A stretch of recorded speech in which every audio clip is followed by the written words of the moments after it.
Yeah, a beautiful vibration. And as I said, many people may not even know Ras Makonnen, so just introduce yourself again to the listeners.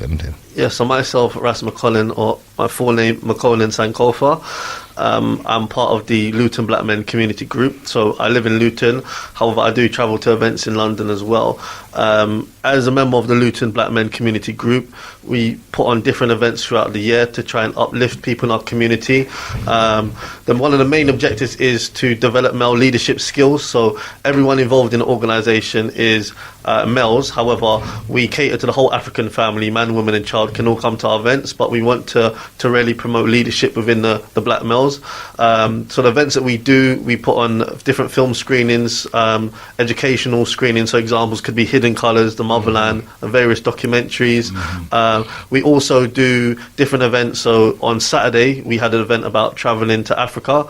We've also put on seminars about economic empowerment, where we have different initiatives that people can get involved, and we've done stuff like vegetarian taster festivals, and we've worked with different organisations. I myself have won 2 debates by the Diaspora Debating Association based on topics that are affecting the black community. So that just gives a bit of a background into one of the organisations I'm from. I'm also from the African Heritage Network of Luton, who are one of the groups that are part of Kwanzaa Network UK. So African Heritage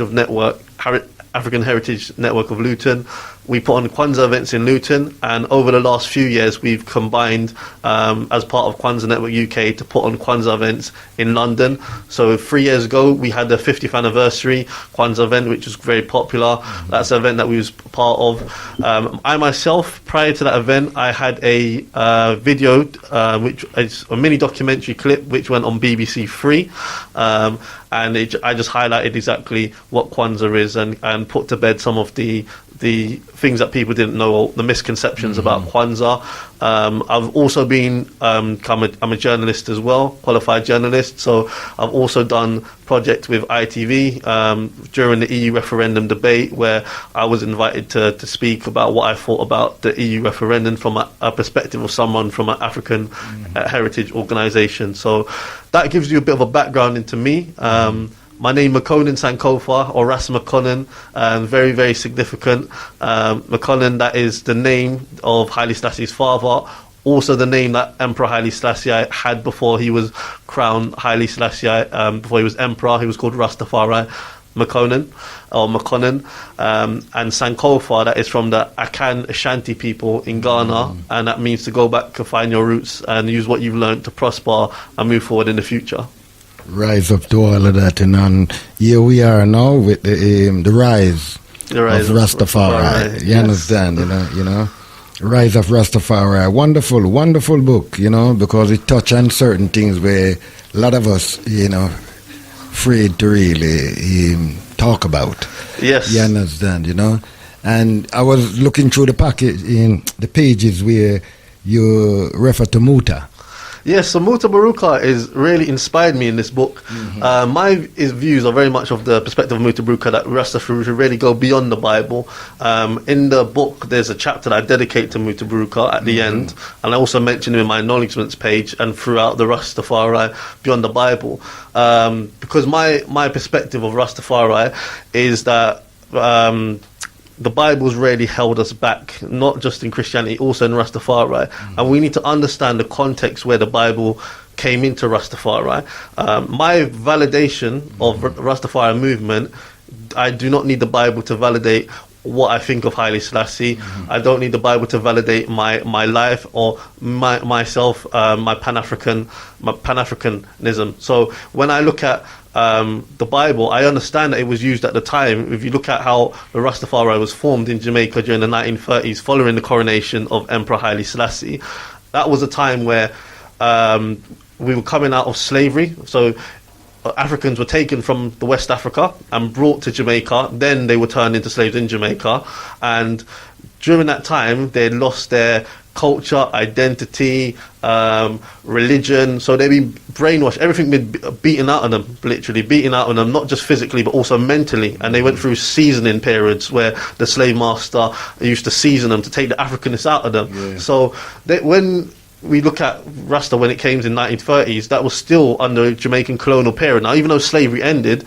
the British were still in control up until 1962. Now, up until that point, the main source that people had to validate their life, or the book that was accessible to them, was the Bible. Yeah, and because Rastafarians were coming out of Christianity, it's all they knew. So when Haile Selassie was crowned Emperor of Ethiopia in 1930, they were already reading the Bible. So then they used that book to justify Emperor Haile Selassie, and that's where they saw correlation. Like when Haile Selassie was crowned King of Kings, Lords of Lords, conquering land of the tribe of Judah, that is a fact. That's not something that Rasta made up. Now, he was crowned that by the Ethiopians in Ethiopia, but when the Rasta man went into the Bible and they saw that correlation, they said, yeah, but he is this person, and he is the Redeemer, he's Jesus Christ, or Lord God of Israel, because of this. And there's various different correlations that they saw in the Bible, which they used to validate, and that was very important, because when a lot of people said that,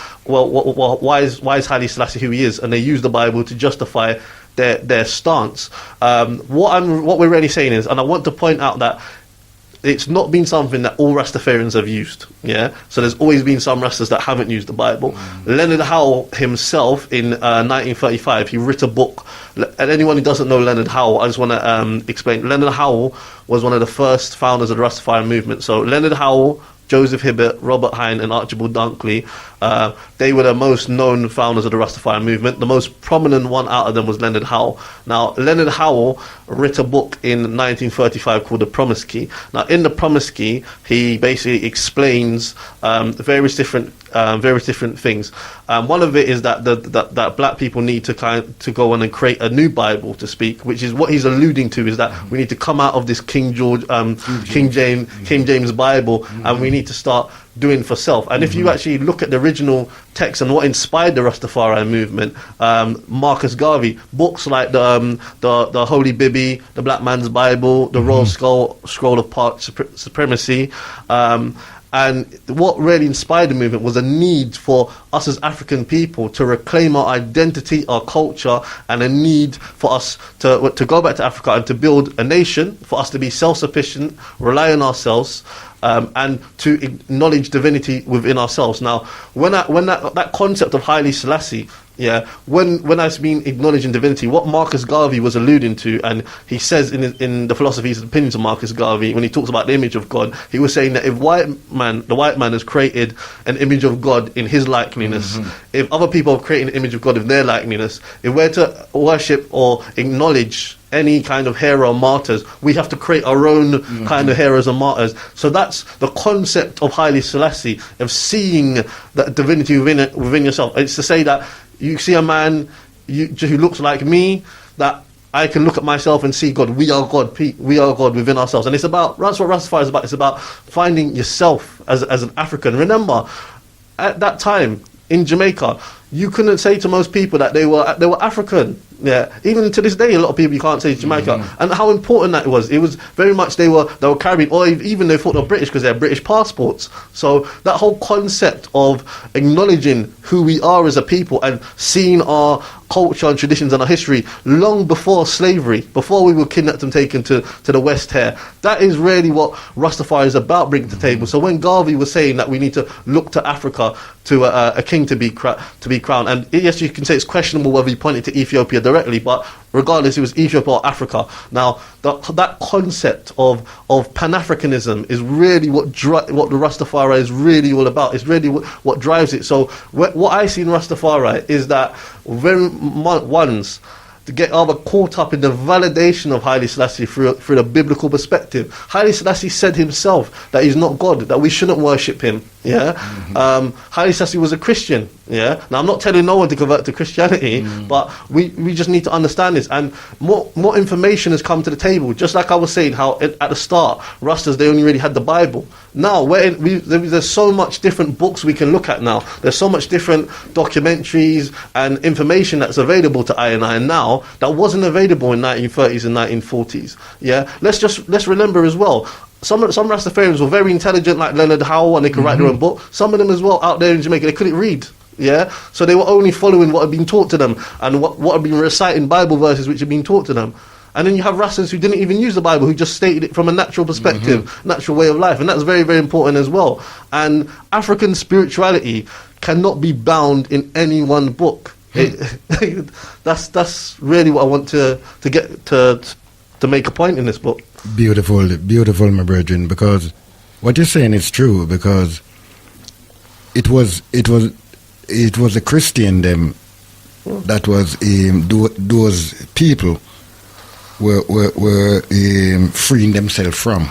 Yes. Within Jamaica. Yeah. You know, see, I grew up in Jamaica where the Rastaman woman them that I know growing up, they wasn't into the Bible. They was into a book like even the Maccabee version, where I think Max Romeo even do a clip called Bring Back Maccabee version and give them then King James. So these was in the narrative of those people. You understand, you know? And today you touch it. Yeah.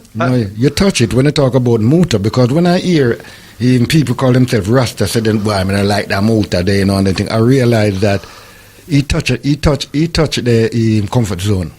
Yeah, definitely. And see, with Rastafari, what's important, and particularly for young people, myself, I'm 28, and the younger generation, for Rasta to the legacy to remain, we need to understand what inspired the movement. So you could have Rastas that grew up in the 60s and 70s, but they don't even, those names that I've mentioned, Leonard Howell, Archibald Dunkley, Jones, they don't even know the man there. Like, for example. In this country, most of them who call themselves Rastafari are vinyl record. Yeah, man. You understand? What I'm saying, that is a very deep thing, you understand, you know? And as you said, it's what they were in before. Yeah. You know, see, they were in the church before and then brought it over. So what they do, His Majesty is a king. Yes. He's a political figure. Yes. How can you stretch a religious garment over a political figure? That means that you're blind to the work that he come to do.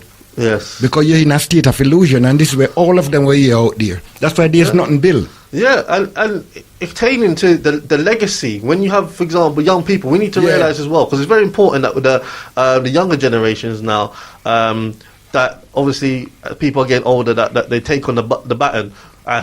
And when I mean this, I think in our community, what we see, say in the 70s and the 80s, the same people that would have been marching, say, for the New Cross Fire or for the different marches, are the same people you see at the reparations march every August, where you're looking at, where's the kids, where's the younger generation that are there? So we need to really, it's very important that, particularly with Rastafari, because we've seen, as in the 70s and 80s, how Rastafari was more prominent, how now, and the communities have really gone down and not as together. There's not as much cohesion in communities. Young people are not turning to Rasta as much as they were in the 70s and 80s. So the consciousness I would say, has gone down, and there's less unity or togetherness now. In terms of Rastafari, a lot of young people literally just see a man with dreadlocks and they think that's Rasta, or they see someone smoking ganja and they think that's Rasta. And I've seen this. I've been to Africa, Jamaica, and England. I've seen it all over. But they need to understand exactly what Rastafari is. And as long as that kind of portrayal of Rastafari is given out, whether it's through the Bible or it's through the cultural aspects, they won't see Rasta beyond more than a gimmick. And the thing about it, you can't diss your African spirituality. Yes. And I said that you're a Rasta. Yes, it's like in the book I say, it's like, how can you give up African culture and traditions and history, thousands of years of African of royal African culture, for 4,000 years of a book written in the Bible? We must remember that there was an Africa that existed long time before we ever heard about Jesus. Jesus' name is only 500 years old. Jesus was created in the Council of Nicaea, 325 AD. Before that, there was many different messiahs that came. So we must remember that there was an Africa that existed where we was advanced in science, in mathematics, where some of us were kings and queens. And it's so important that we don't get trapped in this Christian or Rasta coming to Christianity and we get caught up in this Bible validation. Because when Rasta it was coming to fight a system of white supremacy which is still oppressing the people today. It's like you touch it, was fighting up. That's why those men used to say death to the black and white oppressor. You understand, And in those days, my brother, right, the Rasta man would say peace and love. Now we're just one love. You understand? So it's a different, when I'm saying that when I was growing up, those men never condemned no one to no fire.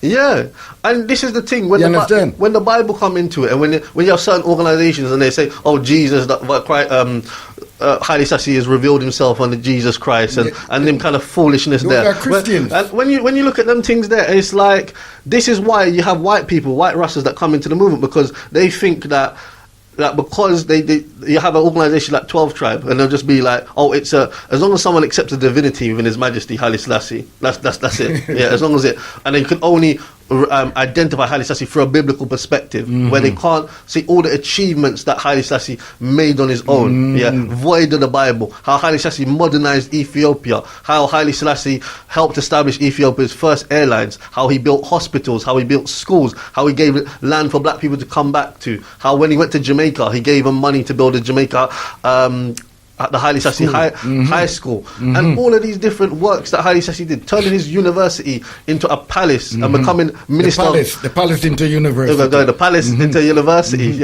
and becoming minister of education whilst ruling the country.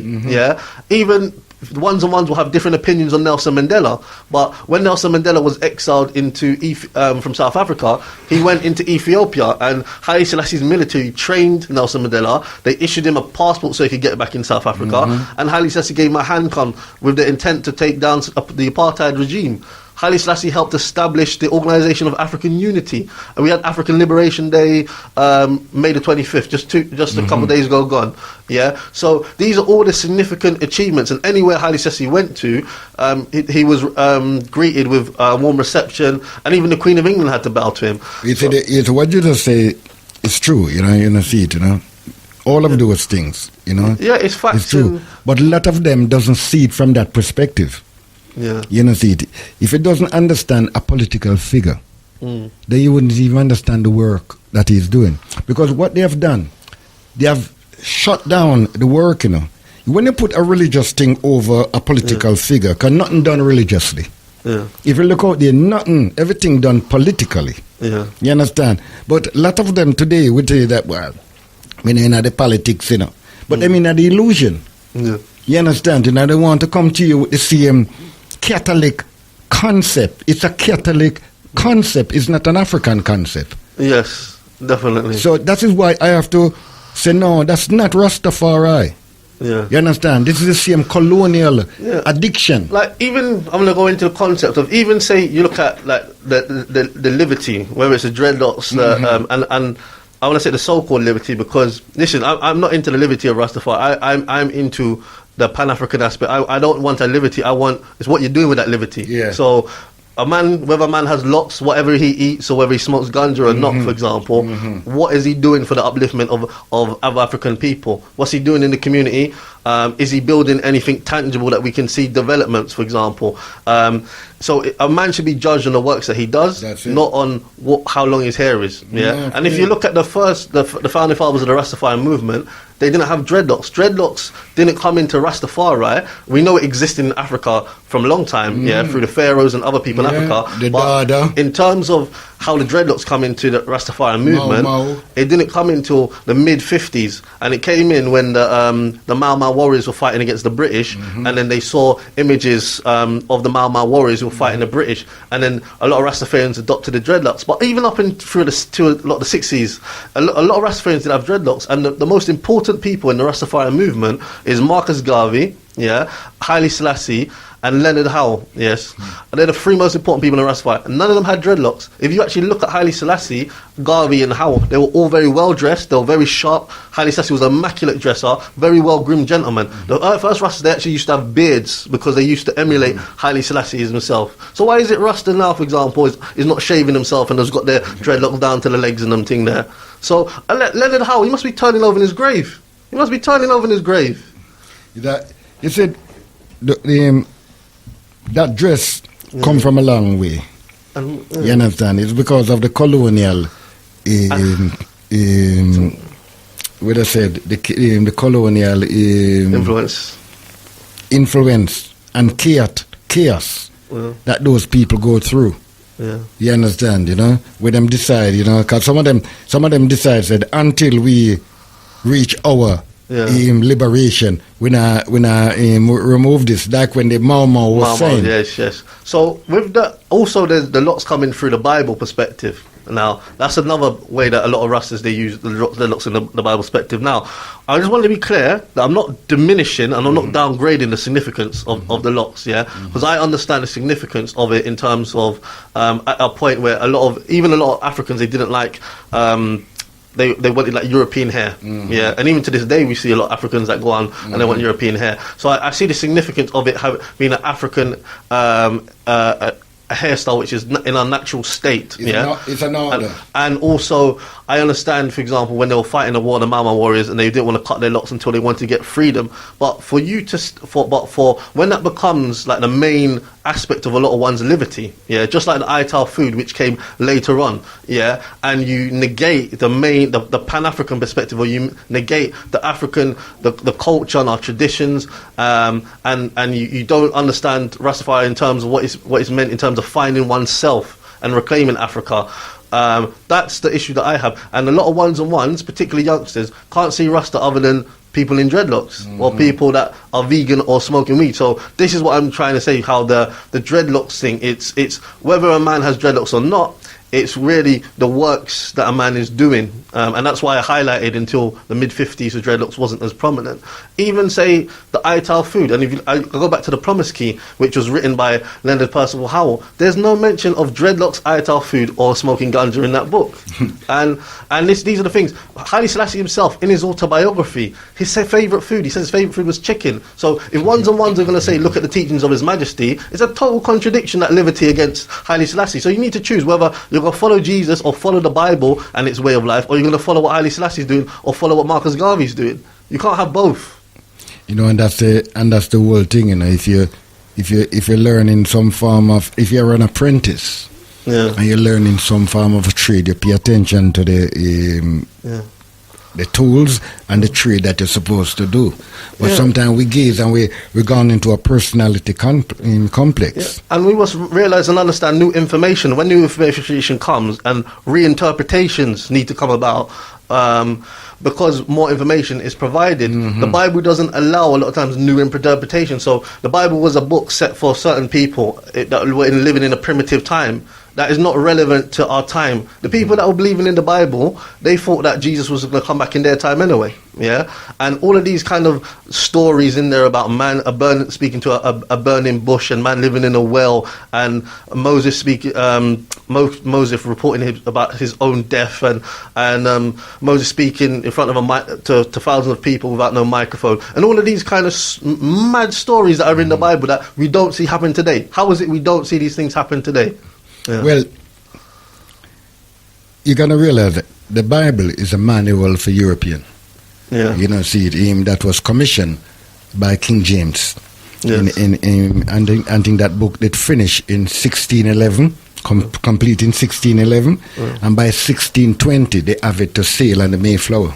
See it, it was the Duke of York. That's why when they reach a place called New Amsterdam, it changed to New York. You understand? The Bible is not. It was not created to advance African people. You understand? It was put together to hold them down. And I highlight that in my book, and I use very specific examples in scriptures. And there's so much different quotes in the Bible that justify slavery. And it's like, again, when looking at that book, King James, particularly King James Bible, or any Bible you want to look at, but when you look at the Bible and you see how it was used against us by the slave master, by the whip, to keep us in or to keep the Africans in order, and to keep them in submissive, and we've seen the Quran used in a similar way by the Arab people. But these religious books have been used to the detriment of African people. And how we can still use these books, knowing this, we've seen we've seen the documentaries, we've seen the videos from slavery. How many different films or documentaries you see the Bible being used. We know it through the books. We know it, but our people are still blinded, or they don't want to see it. It's like the Bible. Anyone can draw anything at the Bible. You can read one part of the Bible and come to this conclusion, and someone can read one part and come to that conclusion. So the Bible I mean, you can't even, if you were to say... You'd have to go back first and see what the Bible was created to bind England, Scotland, and Wales and the other rest together under kind of one language in certain things. Yes. You know what I'm trying to make you understand? These Africans, we are run round and hold it dear to them chest. They are addicted to whiteness. I have a call here. I could see if we can take this call here if they want to interject. Rise up, caller. Well, I know see if I can clear this thing. I'm coming to you, brother Kwame. You know, beautiful vibration, rise up all the time. You know? I'm right to the brother in the studio. Yes, I. Very, very, very interesting conversation. I've been catching the conversation that you've had. Mm-hmm. I want to ask the brother a question, but I think he may have asked it already. But I'm just going to make a statement regarding the whole issue of Rastafari. You know, because in Ghana we have people that say they're Rasta, but don't really understand what Rasta is. You know, and we have a nickname for them in Ghana. We call them rascals because they use Rasta just to get a white girl without understanding. You know, the thing that they do their hair locks and so-called eat ITAL food. You know, that makes them a Rasta. So they have no concept whatsoever of Rasta per se. You know, but my main thing is that I just wanted to say that, you know, for me, I think it's an aberration and an insult to use the term white Rasta, because for me there's no such thing as white Rasta, particularly for the fact that, you know, at the cornerstone of the belief system of Rasta is going back to Africa, you know, and you know, uplifting the motherland, right? So in that regard, right, no white man can, you know, see Africa as their home really, because, you know, genetically speaking, the link with Africa is about 5%. You know, they don't have a real link with Africa in that regard. And two, right, the white man can never view Africa as, you know, can never see Africa as home and do for Africa, right? Because the connection with the white man, or rather the Caucasian, with Africa is that of exploitation of the highest order. So I think, you know, because I see this, you know, particularly when I travel around the continent, you know, when I was in Ghana, I see these white Caucasian people as Rasta, with sects of Rasta. I think that, you know, in Ghana we have Nyadungi, we have EWF and others. You know, make Ras Makonnen come back to you. Yeah, reasonable. Right. Yes. Greetings, brother Kwame. Good to hear from you again. I've heard from you on several shows I've listened on Galaxy. And I was also on Africa Speaks of a Vocabulary a couple of weeks ago, 2-3 weeks ago, when I was talking about Africa, and I remember you called in. So I just want to say greetings to you. I agree with pretty much what everything you said. Starting off with when you go to Africa. I know you mentioned Ghana. I've been to Ghana, but I've been to Gambia, and I'm going to be moving to Gambia in July. And just as you said, like when you go there, they associate Rasta with the dreadlocks, the ITAL liberty, but they don't have a full understanding of what Rastafari is. And that's why, I mean, the book that I've written, The Rise of Rastafari, is so important. When I go to Gambia myself, I will be obviously educating them more about what Rastafari actually is, so they can get a better understanding. I launched my book last week at an event in Luton, Luton Books, Art and Craft Festival, and also at Auntie Jean's Market in Brixton. Now, at the event in Luton, I met with I went with someone from Nigeria who's going to be going back to Nigeria soon, and he wants to interview me because he heard my presentation about Rastafari, and he's read my book to give more education, because he says that they're open to learning more about Rastafari, but they just don't have they need someone to ready or something to ready to give them more knowledge. So that's something that I will be doing. I'm looking to do on the continent.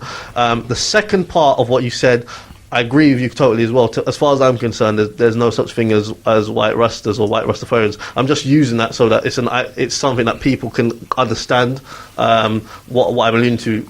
Because we may say that, or we may know that, but there might be other ones that don't see it that way.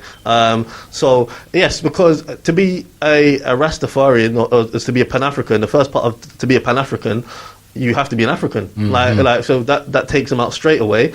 Also, Rastafari is built on the experience of African people of African heritage, our heritage. So a white person cannot be a Rastafarian or Pan-African because they haven't gone through the experience that we have. It's in our DNA. It's in our mother, our father, and our grandparents. We've experienced it. Whether it was experiencing it through when we went to Jamaica, even what we went through here in England. So the white person, their experience is different. So Rastafari is about being yourself, and ourselves as African people is different than themselves as a European people, and we have to acknowledge that. Brother Kwame. You're still there, Brother Kwame? Seem like we lost Brother Kwame. No, I'm still here. Yeah, man. Yes. I just put off mute. So yeah, I agree wholeheartedly with what the brother says, and I would like to, link him up with some brothers that I know in Ghana. But because we know that there are many white people, that white Caucasian people, that like to steal our culture and think that they're very hip and trendy doing that. But what we have to implore to them, and I know there's some of them that listen, right? It is an aberration. Stop it. It's not your culture. Leave our culture alone, because we don't play with our culture. You may play with your culture, but we don't play with our culture. Well, on the Brother Kwame. Well, on it. If you mix Rastafari with Christianity, you can't tell white people to leave your things, because for them things, them identify them things in night blood. You understand? And this is what I'm saying. This is the most hypocritical things when we talk like even Greek, Alpha and Amigo. So we are coming from a concept where there's no beginning and there's no end. You understand? So if we're going to bring back Rastafari in Africa, the only true source is through African spirituality.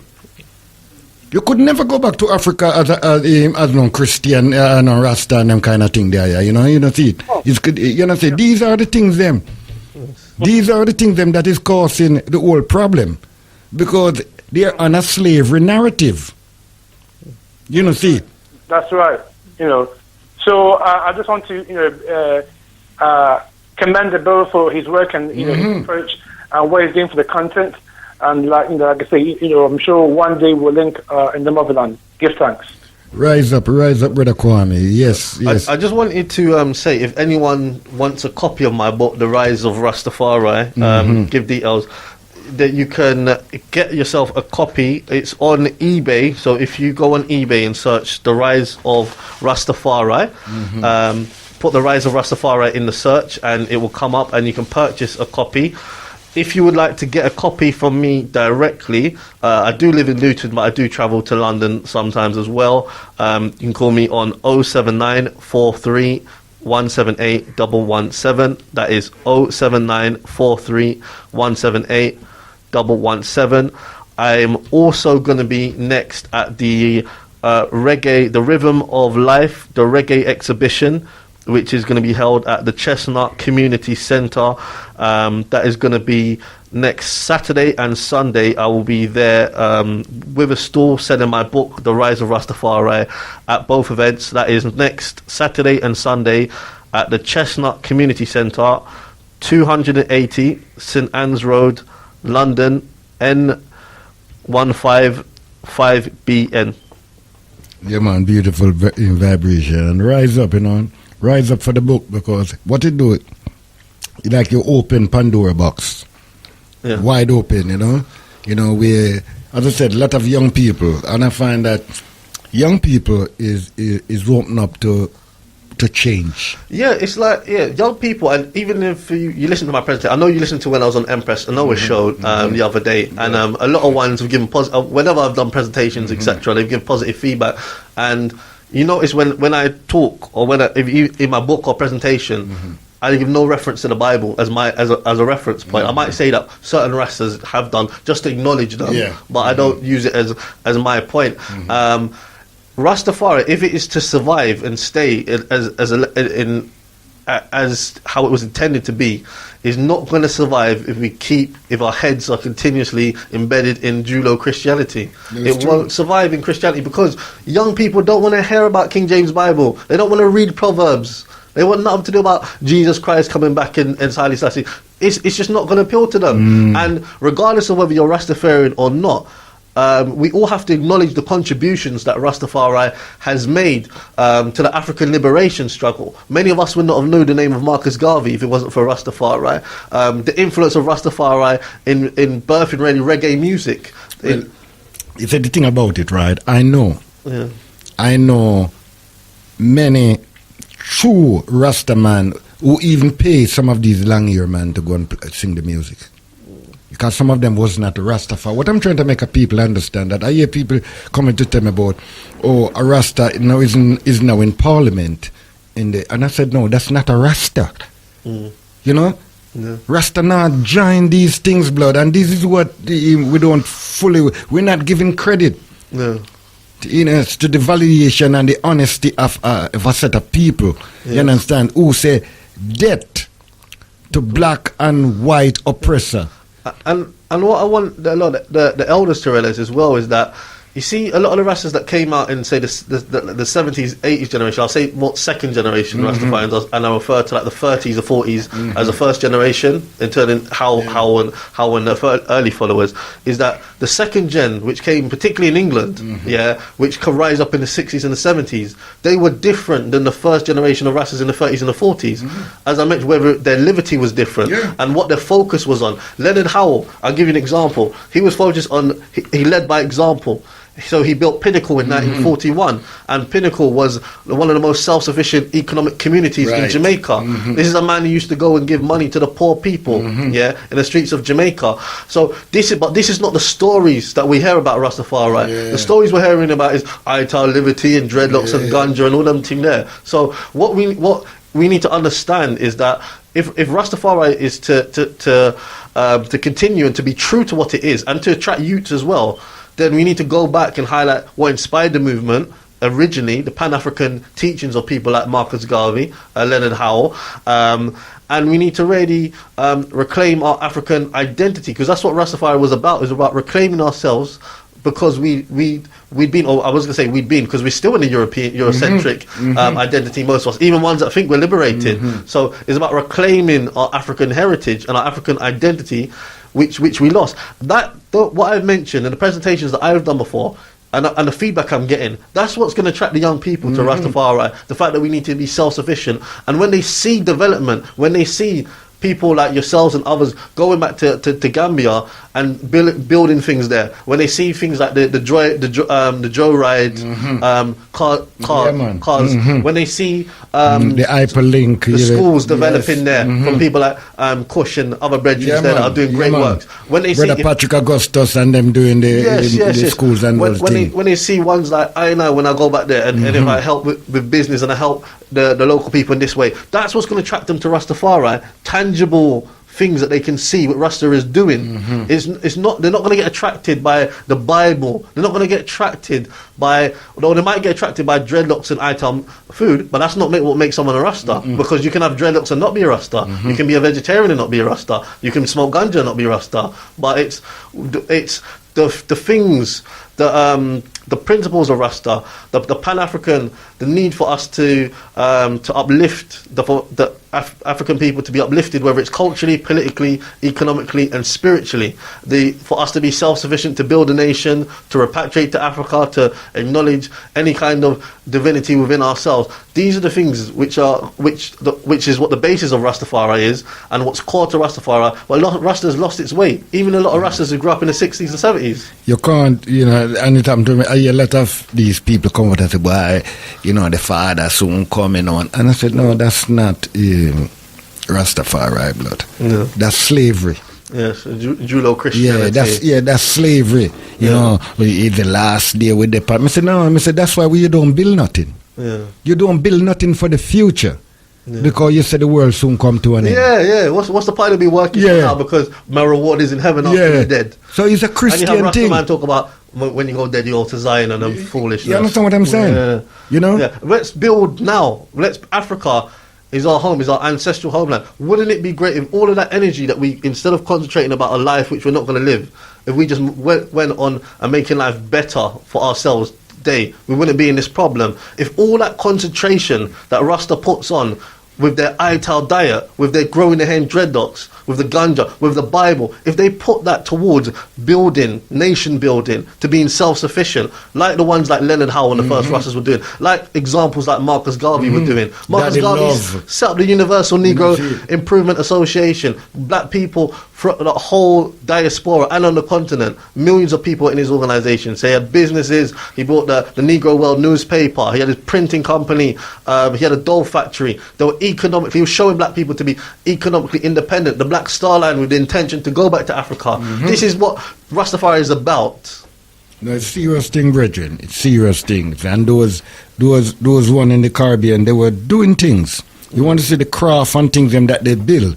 You know, see it. You understand? To bring forth some economical change within them because they couldn't get no work within that establishment. So they need have to do for themselves. Some of them were fishermen. Some of them were farmers. You understand? You know, some of them was the best chef. Yes, I know. Some of these people come from them from all over the island to come and cook for them. Yes, you understand. So when you grow up among those people, you know, see, it's a certain experience that is not something that you read about. Yes. You understand? And I'm telling you that if you mention certain place to even Jamaican, let me tell you, say, no, boy, I'm not a Wobia there, you know. And those are the places where African spirituality was practicing the most. You have a place like in a St. Thomas. You tell many people here about St. Thomas and them start to look upon you funny. You even go Jamaica, you have many Jamaican that never go St. Thomas, you know. Because somebody tell them that I will pa Obia did they and all of them own spirituality they run from blood. You understand? I've listened to some of the same long ear man them where I come define these things. And they would tell you, well, somebody say, why don't you go and investigate it? Because a lot of that is like said the spring where a lot of them spring from. It's definitely a shame. You know, see, because even I will left from St. Thomas to go to St. Catherine. You understand? And that is part of the stigma where those people, the man that come from St. Thomas, but the man that come with development blood. You understand, you know? You know, St. Thomas man go anywhere in Jamaica because he doesn't walk with fear. You understand? But the other rest them fear, and that's colonial thing blood. The church. You know, I remember growing up, right, and the biggest oppressor upon the only friend Rastafari did have in those days was all women and children. That's the reality, blood. So when me and certain people come talk like said the majority of the island people was against it, blood. Yes, yeah. The Christian people, I said, Jamaica has got more churches per square capita mile than anywhere else in the world, but it's got one of the highest murder rates. Yeah. And Jamaicans, particularly Christians, have always persecuted against Rastafari. And people might ask me, but I'm saying Jamaicans and Rastafari. There's Rastafarians in Jamaica. It started in Jamaica. What I'm alluding to is there's always been a divide in Jamaica between Jamaican people and Jamaican Rastafarians. Yeah, and most people in Jamaica to this day are Christians. And most people throughout history in Jamaica haven't liked Rastafarians. Yeah, and there's been a stigma, and they've said a whole heap of things which hasn't been true about them.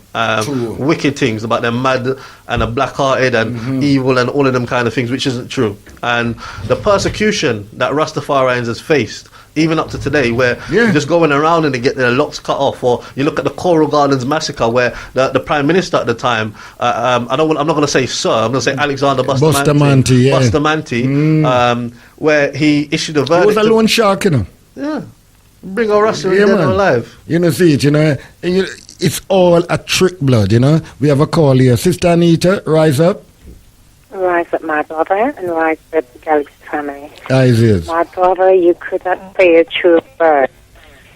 When it comes to some of the best craftsmen I know, craftsmanship when it comes to woodwork and carving came out from the Rastafarians. They created some of the most beautiful woodwork I've seen when it comes to cabinet making and wood carving within the house. You know, that's what I grew up seeing most of the Rastamen back home. Yeah, man. They have to create work for themselves, and that's what they did. Turn the paki. Beautiful work. Turn the paki into utensil. Turn the calabash into utensil. Turn the coconut into you. You understand what I'm saying? Yeah. Doing things. Yeah. You know, when you used to go down. It's the thing, they made it so beautiful. When you used to go down to the Rastaman camp, You know, as youth, that's where we go for our adventure. And when them a beat the drum, because them I play the drum and them a sing the song, Hold Fast, my brother, hold fast. No matter what the people in the church may say, we are hold fast and we never let go. Today, I hear man at boat, no matter what the people in the world may say. No lie. These people who say sing these songs and they make money off Rastafari and I put back nothing in it. They're going to suffer blood. The imposters. They're going to suffer. My brother. You understand? The other thing which I would like to point out is that growing up and seeing some of the most oppressive and awful behavior towards their fellow black men was from the pastors, the church. It was coming from the church more than anywhere else. Because even the preacher man would tell the mother and father to kick the boy out of the house once they started taking interest into Rastafarian. You know, I've seen so many young men being driven out of the home because the pastor tell the parents to get rid of him. Get rid of him. You know? That was their own children, but listen to this so-called, what I call the pimps on our people, get rid of their homes and drive their sons out of the yard. Out of the yard. Also went that way, out they go. Some of them have to go down a gully bottom. So much of it. Yeah, some of them have to go a gully bottom, go build a little hut. Think about it. Yeah, it's true, you know. These very people who call themselves pastors are they're nothing but pimps. Yeah, man, wicked. Pimps and criminals. They have created and done so much harm to the generation in the mid-60s coming up. They created such havoc and caused problem between parents and children. It was coming from the church. Yeah. And that's why I hate that these people who call themselves the church. Because I see the damage. I've seen with my own eyes and experienced the damage they did to the younger generation. Have you obtained a copy of Ras Makonnen book? No, I have not. I've heard him gave a telephone number where you could obtain one. I'd like for him to find one. Yeah, man. It's a beautiful read, you know. You know, see, those things should even introduce in the school. Yes, definitely. You understand? You know, the young generation really know what Rastafarian really means. Because as you said it, my brother, the people in this country when I came here, they learned about Rastafarian from the vinyl. They've never really experienced or seen it in action or see what our people suffered and gone through. You know, in the Caribbean, in Jamaica. You know, when you ask when you ask somebody who said, you know, tell me about, or they ask you about Rastafari, the first thing come to the mind, Bob Marley. Yeah. And I'm saying that the person they seem to think that's the only person who is Rasta. You understand? You know, that's what they all believe, that this man is the only Rastafari. And I'm thinking, you know, you lot are so... Bob Marley was a student of Rastafari. This is what I'm saying. They were all students, and some of them was naughty student also. And some of them were paid to sing these Rastafari songs. Yes. You understand, you know, because there wasn't that. Ras Makonnen. Yeah, and so that's why it's so important that the works that I'm doing and the book and what my reach is. So it's not this book, anyone can read it, whether you're Rastafarian or not Rastafarian, and that's very important. This is for everyone to read, so they can get a better understanding of what Rastafari is. I would rather have it that more people have got a better understanding of Rastafari and not Rastafari than people are Rastafarians and they don't know what it is. This book isn't also, I want to point out, it's not to convert no one to Rastafari, it's just to clarity, and also as African people, we have to, regardless of whatever your background is, you have to respect the contributions that Rastafari has made in the African liberation struggle. Yeah. So this book, like I said, in presentations that I've done, whether it's on this in live or on the shows before, my aim is to go and educate people. So it will be whether it's through going to different events, whether it's through schools, whether I've mentioned earlier when I go to Gambia and try to spread the message of actually what Rastafari is, because it's very important, because what a lot of people perceive Rastafari to be, as we know, is not what Rastafari is. So I'm really here to uphold the legacy of the ones like Leonard Howell, Archibald Dunkley, Robert Hines, Joseph Hibbert, and Marcus Garvey, Haile Selassie, the dignity of those men, and to highlight the real Rastafarians who fought for the struggle and who've been somewhat replaced by these false Rastas that have come about. I call him Renter Rasta. But also, you know what I would really hope and pray for is that the older generation also read this book and understand, because a lot of them do not understand Rastafarian either. Can I just say, Sister, I completely agree. I'm completely with you on that. This is for all ages.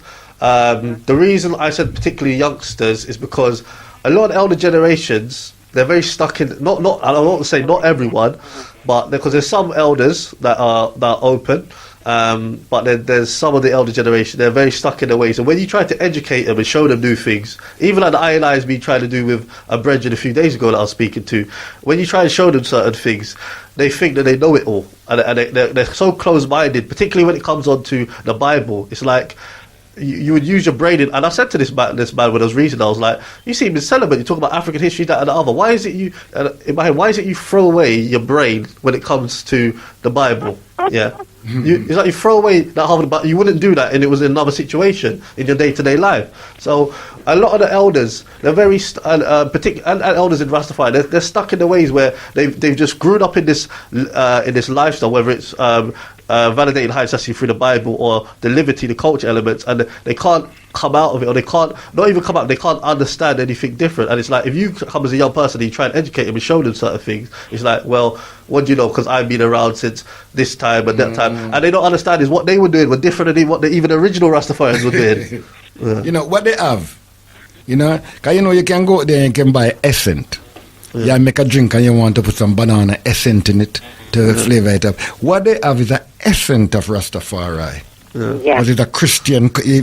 What I'm saying that, what I'm trying to make you understand, see it, and a lot of people will feel away, but Marley was a Christian with a Rasta essence. Yes, and can I just say, I think it's so important in Rastafari as well that anyone who comes into that, Rastafari is really studied, because most people come into Rastafari through, maybe a lot of people through their parent, one of them's parent is Rasta, or through a cultural aspect. Now, if someone comes from a parent aspect, like just like Christianity, if your parents are Jehovah's Witness, you're a lot likely that your child's going to be Jehovah or Pentecostal child. Now, with Rasta, if you come as if they're Naya Biggie or they're Baba, then they'll come as Naya Biggie Baba. Or if they come from Rastafari one perspective, that child will take on a lot of the perspective they've got from their parent. Really? Likewise, if they come from a perspective of a liberty, whether it's the dreadlocks or the ITL food, they'll copy that liberty they've seen from the parents, because a child only really picks up what he knows from his parents. So coming into Rasta from that aspect, you won't get the full understanding, because you're just picking through maybe what a parent knew, and maybe your parent knew nothing about it or didn't know enough about it. I mean, the way I came into Rasta, none of my parents were Rastafarian. I studied this before I came into it. So I was able to say, to look into various different sources. I was able to look at various different books, documentaries, speak to Rastafarians, go to events, go to different places here, Africa, Jamaica. I used so many different sources, and which came to my conclusion of this is the path of life that I wanted. And it was within me and my experience that I chose this path of life. And I was like, yes, this is me. I can identify with Selassie as a redeemer, a liberator, and from a Pan-African perspective. But I had an understanding through study. You can only really understand Rastafari if you go through that studying, research and thing. Well, Sister Anita have loan of African lone wolf on the land, and I do agree that Rastafari will never grow, and it will remain stagnant unless we retain our spirituality and go back to ourselves. We have to reclaim that natural spirituality and reclaim our own spirituality. That's the only way it will grow. For real. To retain it as it is now with the Bible involved, it will never grow. Serious thing, sis. A serious thing, reading the 23rd Psalms ain't gonna open no door. You understand? You know, see it. You know. Well, rise up, Sister Anita. Anyway, my brother, thank you very much. All the time, Sister Anita. We have African Lone Wolf. Rise up, my brethren. Rise up, General. All the time, all the time. Racing at the place. Mm-hmm. The book writer. Rise up, King. Yes, I. Yes, sir. The works with the brother I do is good works. Yeah? Yes, and, I. to turn around and say you want ability in the system, in the curriculum, yeah? Mm-hmm. It's a good thing in a certain sense, but it depends who's delivering. True. Yeah. In the curriculum, yeah? True, blood. Yes. Because my brethren, we used to carry things in the curriculum and slide it in. We know that, blood. You know that. You know that. All about Seymour and McLean. We used to be in and tell the youth them about it and slide it in. Yes. Certain Yes. days, royal days. Mm-hmm. Man used to call the youth and put them down. Tell them about royal days. Now, it's true what the brother say that if they come from a Ras household, it seems like they're walking blind. Because it's enough for them system a certain way, but them not really uphold it. Mm. I'm not one to push my views or my liberty on anybody at all, because I find that it's zealot behavior. But one thing what parents seem to jump to conclusions when they see a man like me. Mm-hmm. Oh, they're going to convert my child, or they're going to make him smoke weed. And Yes. a man like myself who was actually studied far right and being in a heavy library. I'm not talking Google, you know. Man, I talk about books, your dada. A true blood. Cross-reference, 13, 14, 15 books. Yeah. Yes. At the age of 13, 14, 15. Sit down in a Rastaman house with 13 and 14 rasses of big age and sit down there until you are spoken to. You was with a man yesterday on the radio station, my son, and he called you grandson, yes? Yes. And he lives in an area where you are residing at the moment. Yes, Luton, yeah. Yes. And more research, there was some great Rasta men that came from that particular area there.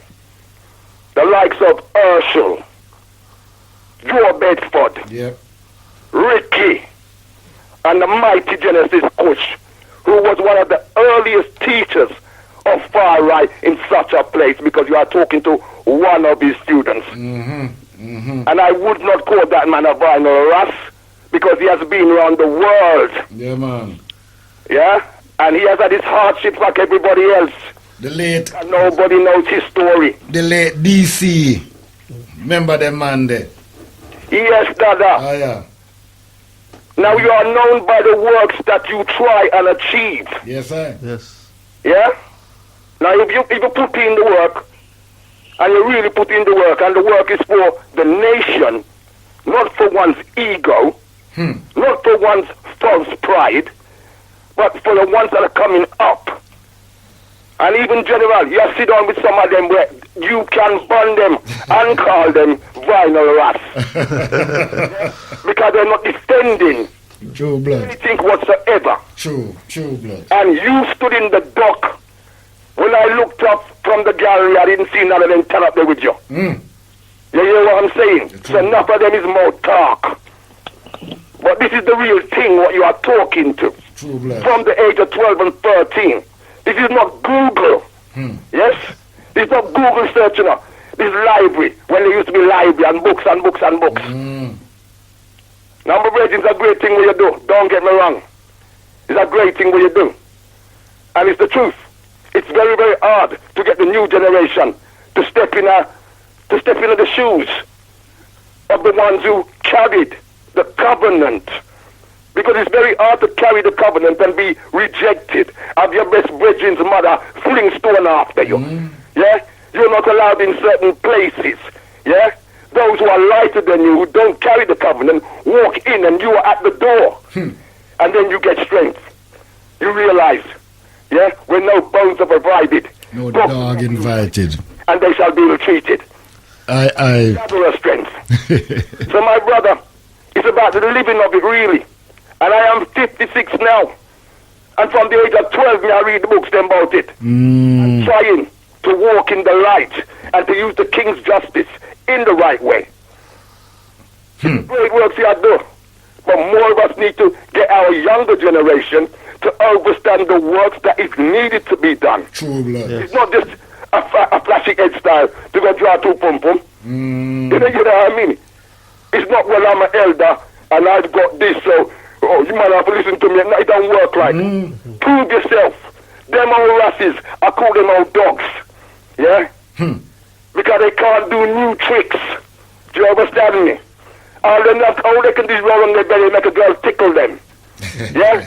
And doctor, you sit down with some of them and I burn them out. Now burn them out same way. Well, give thanks, blood. Give thanks. You know? Now that I'm gone again. Blessed, my son. All the time, Lone Wolf. Beautiful vibration, and rise up to the callers. You know, you can see the level of consciousness where certain people felt out there. Yes. I just want to say, rise up to the previous caller. I agreed pretty much I agreed with what he said. The only thing I'm going to say at the start, again, I'm in agreement with what he said about when I mentioned about pointing into institution as well. Yes, I agree. We have to be careful who's the narrative, because whether it's going to be a European teacher putting it in, it will be twisted. But it's really for ones like I and myself to go into the school and to give the my expertise and breaking down Rastafari. That's the way it needs to be done. Beautiful vibration, Aboo Latata. All the time, my dear friend, brother. Rise up all the time. And greeting to your guest today. Yeah, man. Ras Makonnen is in the house. Yes, greetings. Ras Makonnen. Yeah, I think the name sounds familiar, but, and it tends relating to Rastafarian because I don't understand it. I don't really get involved with it because we don't know this. We Biafrans, we don't know it at all. You know what they keep us in the face in Africa? Where I was born is Christianity and Islam, and we choose Christianity, and we were very, very deep with Christianity. But ever since Biafra have rise up, we became angry with Christianity to the extent that we can slap Jesus. Now, if we see Jesus face to face, like me, if Jesus come to my face, I will slap him front and back and hit him. It's like a Chinese kung fu and karate. That's what I'm gonna give Jesus. But not everybody is like me. So Africa is changing. We're gonna help to make sure we change everything. Yeah. When something disappoints you, don't compromise with it. That's true. Don't change anything. Don't say, okay, let's put it, like a house is broken. Don't say a house is broken. Okay, let's bring cement and patch it. Don't patch it. Bring it down to start again. You understand? So everybody's going to lose. You lose. The other person, everybody lose. That's how it works. You see the Europeans, Aboo? I'm looking at television stereo. You see the European. These guys are smart. You understand? These guys are very, very smart. They are preparing a road for their children. They know that things is getting a different way. But we, African people, we are not doing anything. We are not doing anything. African people, we are not doing. We have to say everything should go down. Let everything go down. Let's start afresh. Let's make friends with the people we want to make friends with. Put religion we want to put on with. Otherwise, these people will be bringing money. Arab are bringing money, brainwashing people in northern Nigeria with their Islam mentality. Islam that use black people for slavery. They don't talk about this. But what people are looking at money, because if you don't have money, let's say you are in the northern Nigeria, you don't have money, you want to eat food. They give you money, they tell you, follow this one, you follow. Because you need money to eat food. The same thing applicable to the people in Biafra. You don't have money, they give you money, they tell you, follow Jesus, you follow Jesus. Let's say no to this madness of religious bubuyaya. Yeah? We have to have our own stuff. If it is Rastafari we're going to follow, we will follow. But let's fight with Rastafari. Let's bring everything. This thing is taking too much time. Yeah, that is sometimes you get my head boil. Some people don't understand it. Europe are preparing. We Africans are not preparing. Can we organize ourselves? How we're gonna make new stuff? make friends with the people we want to make friendly, and the people that have been enslaving us, we'll tell them we don't want to continue with you, just go your way. Well, that is what I want to put today. Well, rise up. You know what? See you on 30th. On Thursday. We're going to come on 30th of May. We're going to, because I want to see. Yeah. Russ Makonnen want to say something. Yeah? Oh, Ras Makonnen, thank you. Speak to me, please. Biafran, brother. Yeah, I just want to rise up. I just want to interact with you. You're based in England at the moment. Is that correct? Yeah. Yeah, I'm based in England. That's where I live. How often do you travel to Biafra? I don't really go often because all my families are here, so I don't go often. Yeah, but you can speak to me based on your experience, so I can clarify you. Okay, now I was just going to suggest that in case you wanted to find out more about Rastafari, because you were saying that Biafrans they don't know, like a lot of African countries, whether it's Ghana, Gambia, they don't know a lot about Rastafari other than really like the dreadlocks or the Liberty reggae music and stuff. If you did want to find out more, or you've got a group or a network that you would like me to express more information to, you can take my details down. My number is 07943178117. That is 07943178117. So after the show, you give me a call if you would like to find out more, and I would be happy to put on an event in conjunction with you, or to speak to ones that you might want to speak to me. Rise up for that. And yeah, because in case you don't know, my name is Ogogo. I want to face traditional stuff now, yeah? Because I've been destroyed by religion. I hate all of them. So, because I may tell you that this Rastafarian, which I respect you people, you understand, but nothing you are telling me now about anything that is coming to my head. You come this way, you go the other side. You know what I want to hear now is anything about Biafra. Is what I want to hear. And too many of our people is like that, especially young Biafrans. They want freedom. They don't want people to rule over them.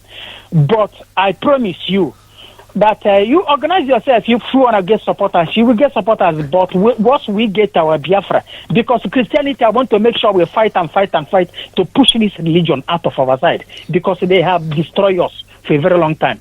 So because I may tell you now, this one that let me learn more. I can't do it because only thing in my head now is what? Biafra. That's all I want to hear. And Thursday you have the commemoration up there at Trafalgar Square, ain't it? Yeah, we have there. And again, I am telling people who, especially those people who white people come and stolen and throw away out of Africa, I want you to know, go and find out your race. If you know, come and join us and fight for. What we are doing is we are remembering our heroes, people that have been killed by Fulani people supported by Islamic Caliphate and the Nigeria, who give Fulani people power so that they can be stealing oil from Biafra land. That is why Britain give them power of gun to kill people the way they want. So we are celebrating them on 30th of this month. So people should come there and raise Biafran flag. But they are raising it. I don't really like it. You know why I'm raising it? Why they are raising it? I'm joining them is because their Biafrans is westernized. They want to get along, to be friendly with everybody. But me, I don't want to be friendly with anybody. I just want my country. If you want to trade with me, you come to me. If you don't want me, you kick me out. So do I do when you come to me. So that's what I want to do. But only me talk like this.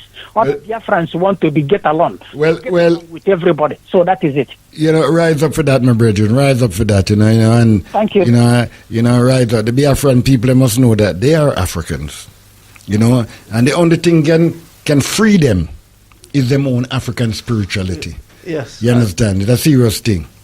And I'm glad something that she said as well was is when she talked about Christianity, speaking from Africans on the continent, and she also mentioned Islam. She. Oh, he. Sorry, he. When he talks about Christianity, he also mentioned Islam, because it's like these two religions, both of them, of course, havoc on African people, whether it's through Christianity or Islam. So you go to a lot of Africa countries, they're not Christians, they're the Muslims.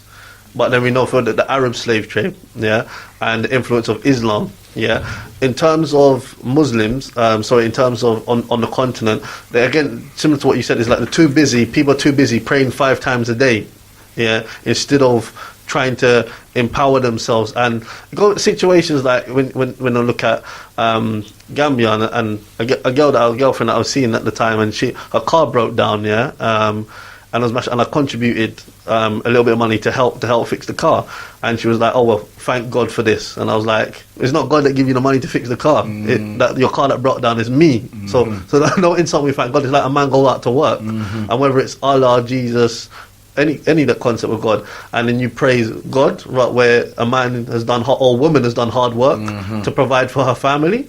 No, it's still it's a serious thing, you know, and we're not see how deep certain things, you know. Because if you look on the Islamic side, right, they have a thing called azan, the call to prayer. And then over the year, the European go out and they set up a thing called ta'azan, calling the animal them to. So if you say that you're a Muslim and you can't see what they have done to your thing, you know, if I was to draw a picture of Muhammad, if you don't mind, they want to beheaded me. But look how long the white man, the European, and mimic them.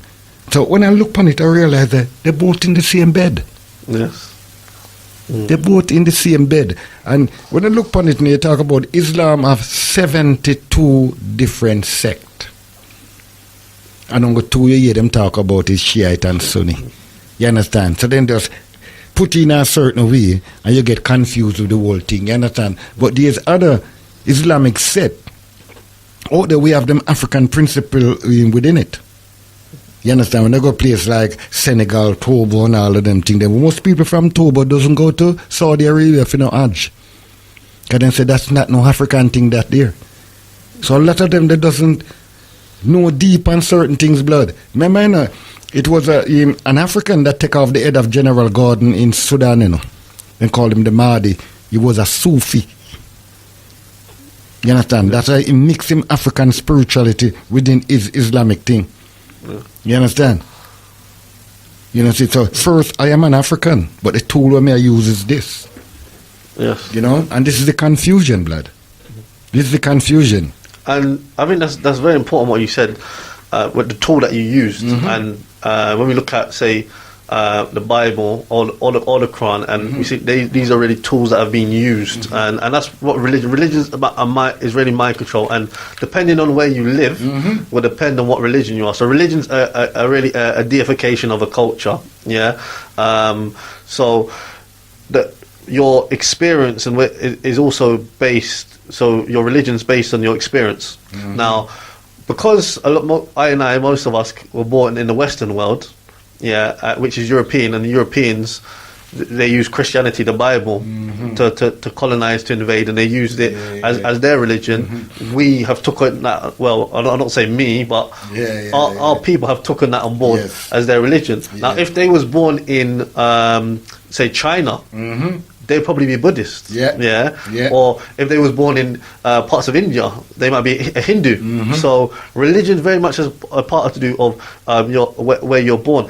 Also, religion is really to be used for a purpose. Now, religion in most cultures, with other people, it's used to empower them. So when Europeans went to colonize the parts of Africa or the world in general, or to enslave the African people, they used religion to justify it. They used religion to keep African people submissive, so they could, for the economical gain, because their eye was on the money.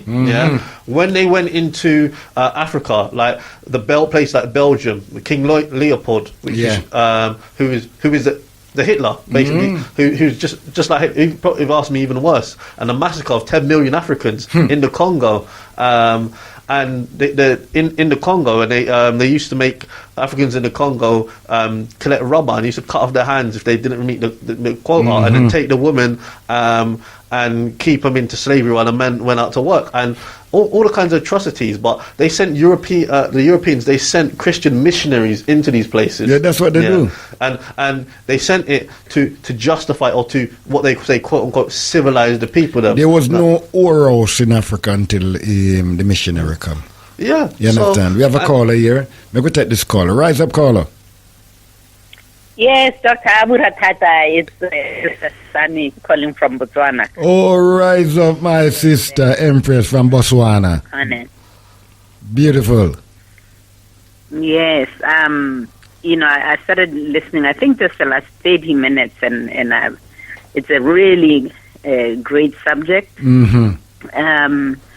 Want to thank Ras Makonnen for the work that he's doing, and I'm going to share just briefly my interest in what he's talking about. I was raised Catholic, and then at the age of 15, I'm in my mid-50s now, decided that was really not what I wanted, and became Muslim. And spent the majority of my, up until 10 years ago, and I was really questioning a lot. Yeah. I call it, I was looking for my African self, because here in Botswana, most of them were Christian, and then a few Indian, Muslims, but most of them are really of Indian origin. Yeah.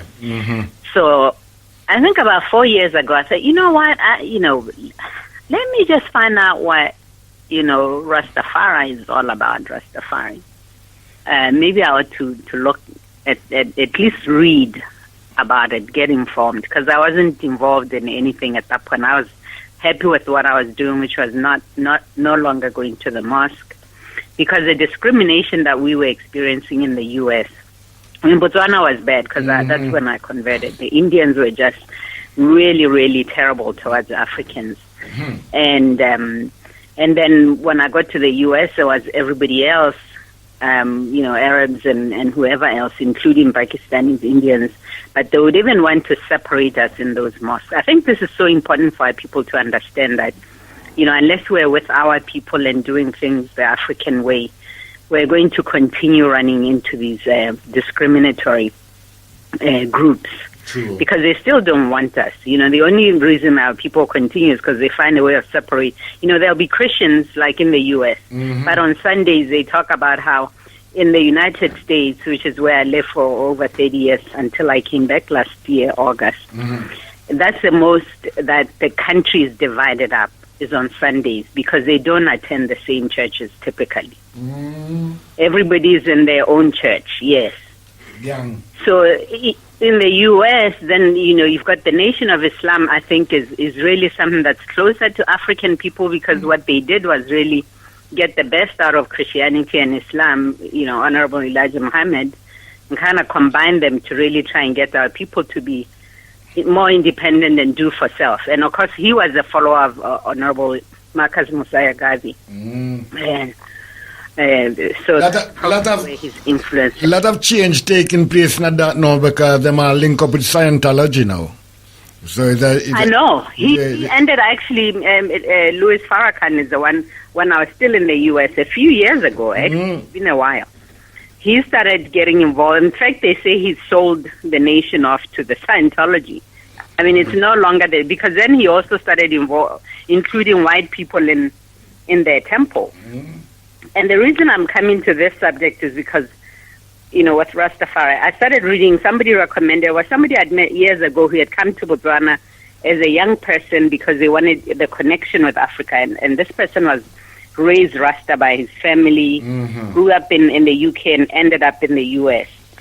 And so I reached out to him. I said, listen, I want to just read about it, because and then I realized I have a few family members here in Botswana who are Rasta. So I thought, let me read about it and really know what it's about, other than what everybody says. So he recommended a book called Rasta and Resistance. I've got the book. I'm trying to remember. You've got the book? Yes, I've got that book, Rasta and Resistance, yeah.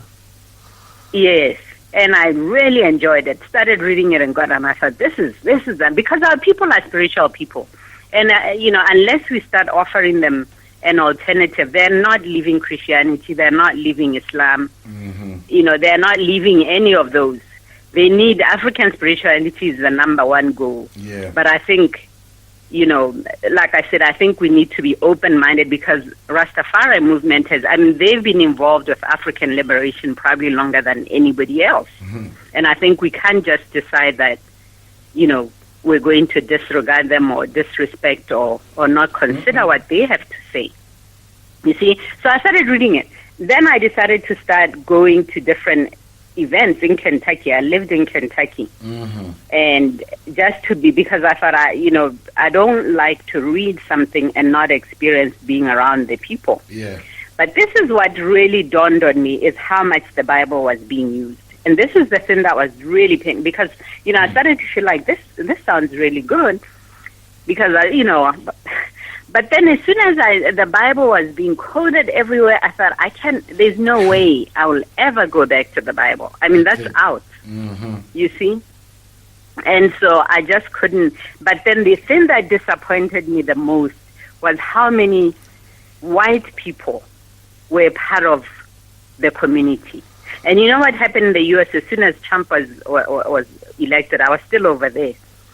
It got so bad that the Rasta community started being divided up. In North Carolina and South Carolina, I think it was North Carolina, there was a group that decided that they were no longer allowing those the white Americans who were part of the community, because it was so bad. Because then they started showing their true selves, you see, of who they really are, even though they were claiming to be Rasta. They were still white people at the end of the day, and they still hated black people.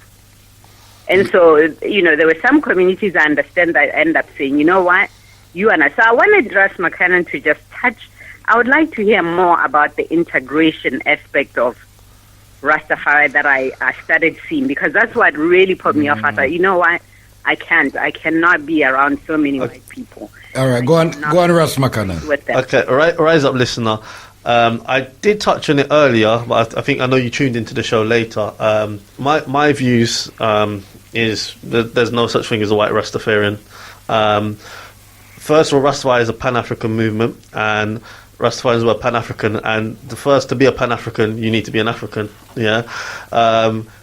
In terms of Rastafari, it's about finding yourself and reclaiming your African heritage and your African culture and tradition. So Europeans have a different culture and a different heritage than we do as African people. So they can't be Rastafarian. This is about our experience as African people. So we are living experience of that, whether it's through our experience from slavery, from colonialism, till up until this date. So you and I, whether you're born in Africa or you're born here in diaspora, we've got this experience of being oppressed through white supremacy. It's in our DNA, it's in us. Yeah, we've been systematically oppressed. A white person can't then come into this thing, not have gone through anything that what we've gone through, and then want to claim something which is ours, which is what we see today. So I completely dismiss white Rastafarians, and you see, even when you go to places that I've been to Bath, which is His Majesty Haile Selassie's got his when he was in exile, when Ethiopia was fighting Italy in the war, and he went to Bath in England, and I've been to Bath a few times to that house, and you see when they do their events there, and they have white Rastas there, and it throw me off, and I was like, I don't even know if I can keep going back there. See white Rastas, and from what I heard is that I've heard, I don't know whether this is true now, but since I've heard that there's a picture of white Jesus that they put up there. So this is the kind of things we're fighting against, and I want to also draw a specific instance, because I remember I was at the event, for example, and I was eating something. It was like I had a chicken. I was like, oh, so you eat meat? And I was like, oh, yeah. And it was like, and there was a white Rastaman. So you see more of an issue. It was one of my brethrens with a Rastaman on. Not they saw it as an issue, but he just highlighted. You see, it's more to highlight a Rastaman who's eating meat, but you have white Rasta there, and you don't think there's anything wrong with that. And this is the kind of problems that we have with Rastafari. And when you have mansions and groups in Rasta, particular mansions, I'm not even going to mention, but when you have them talking about Haile Selassie is the reincarnation of Jesus, and to validate Haile Selassie through the Bible, you can't see colour. Because you just say, as long as someone accepts the divinity of Haile Selassie, it's open to everyone. Where it's not true. It's like, now I'm not saying a white man can understand Rasta, yeah, but they will never be able to understand it from like how we can African. It's like, you know, when you put on events, I'm part of an organisation in Luton Black Men Community Group. Now, everyone who's putting let me rephrase that actually, because our event is catered towards African heritage people. But it's like sometimes when you put on a community event, and an event might be put on, and you have to accept everyone because it's not a black-owned building, yeah. So naturally, so everyone can come in, but the people who are organising the event, the people that are the stall holders, etc., they have to be black African heritage, yeah. It's a similar kind of concept where it's like a white person, they can understand, like, you know, white people that wanted to be part of the Black Panthers, yeah, and when the Black Panthers come out and they went to university and white people went to, but they said no, you can understand it from their side, from that side, but you can't be one of us or part of that, because our experience and our culture and our heritage and our tradition is different. And that's my viewpoint. I'd also like to invite you to actually purchase a copy of my book, The Rise of Rastafari. I would love to. I would love to. You know, because I think she's in Botswana. You never know, sis. Yeah. Maybe he can visit you in Botswana.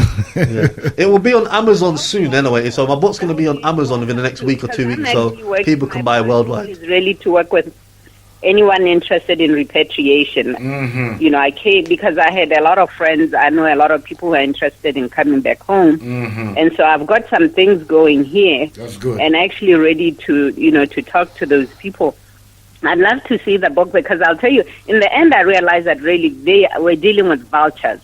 They have always wanted to steal our things. It doesn't matter what we do. They have to come in there unless somebody really says, no, you're not welcome here. This is our space. This is our sacred space for African people. Are you there? Yeah, I'm still there. We are here. Okay. You're quiet. So, you know, in the end, I thought, you know, okay, here we go, the vultures again. You know, they're always trying to hijack our movement.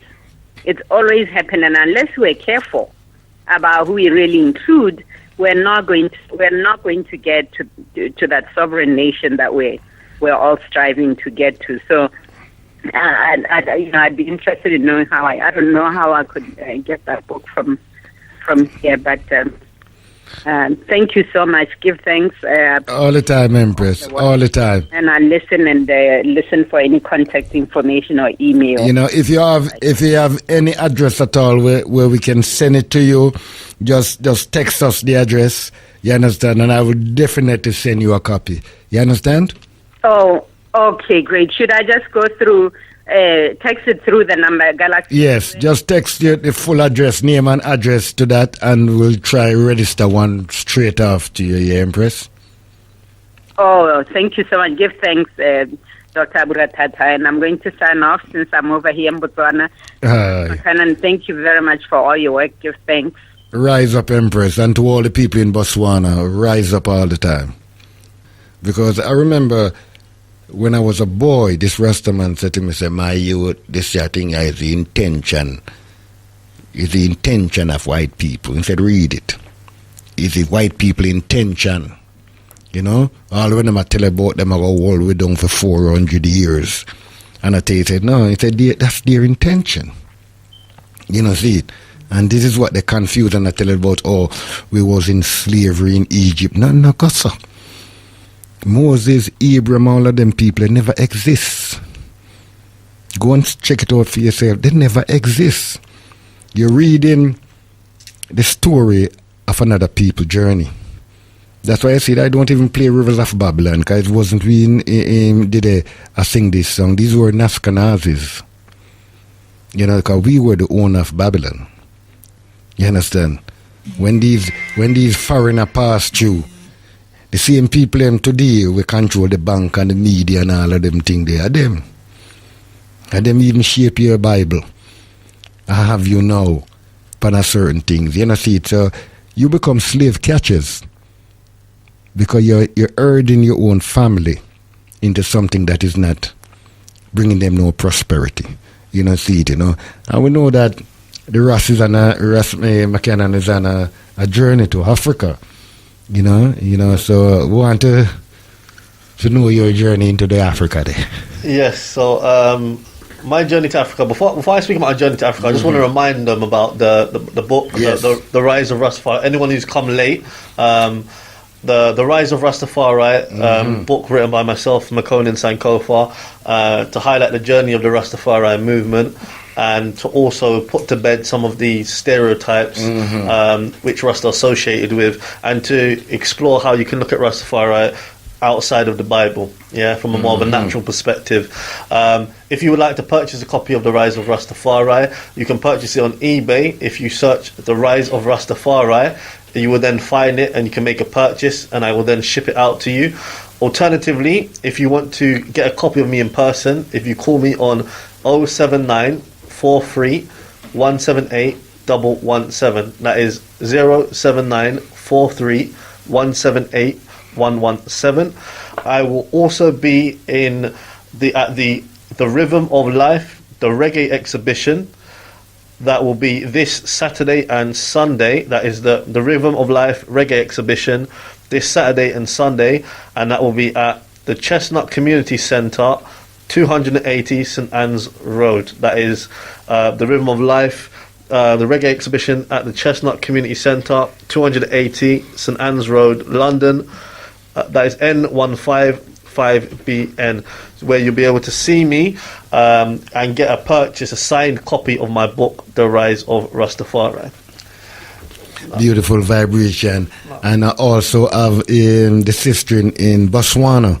She just sent me her address and all of them things there. So I want to write it off for me because I'm going to purchase a book from you to send for her, yeah? Okay. Now, let's talk about repatriation. Yes. You're going to, and it's a fitting topic because obviously she's over in Botswana. Now, my journey in trying to repatriate, one of the main principles of Rastafari is repatriation to Africa. Yeah. So I was following on the theology that I don't want to say the theology that I follow.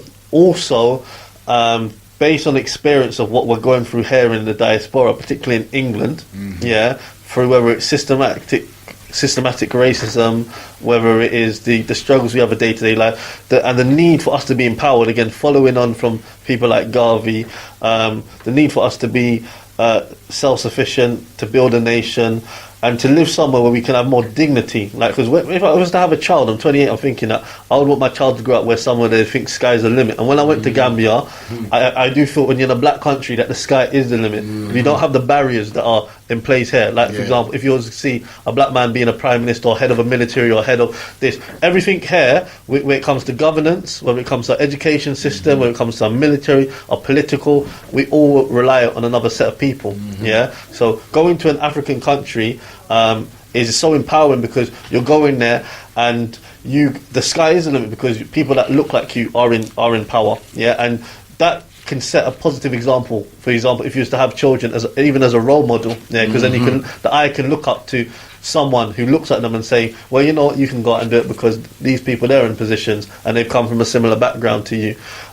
So the need for us to be empowered and to be somewhere where we are the majority in a landmass, because we live in a very unnatural state in England, because everywhere we go, we're at the mercy of someone else, like as I mentioned. So that is very, very strange. So the need to be somewhere where I feel like people here are like me, that I'm home, I'm empowered, that I feel the sky's the limit. That was very, very important, and we don't have the same day-to-day stresses, whether it's the 9-to-5 job. And a lot of, because African countries is different than that, and also mental health. That's a very important thing. A lot of people over here, because of the lifestyle in England, you see picking up these mental illnesses, or these, like whether it is diabetes or stress levels already high, and hypertension, and people I know even certain young ones who committed suicide.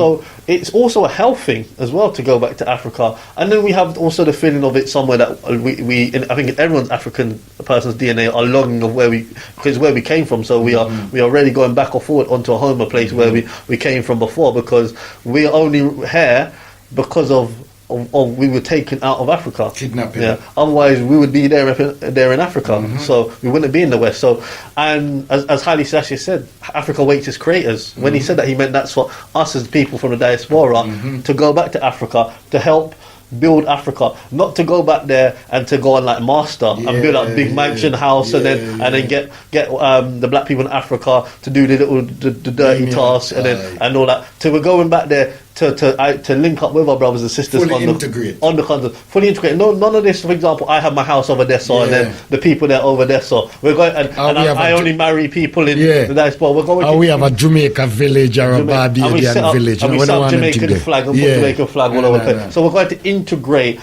There's things that we can show them from coming from the diaspora because maybe we've been skilled in certain things or we've had privilege in certain education. But then there's things that they can show us where they've got skilled. So we need to work together. With our African brothers and sisters. And when I went to Gambia, I met so many skilled people. I mean, I met, particularly the second time I went to Gambia, and I went out to the villages and the compounds, and I met the everyday local. I wanted to see what it's like for a day-to-day Gambian and how their life is. And most of my time I spent with those local Gambian people.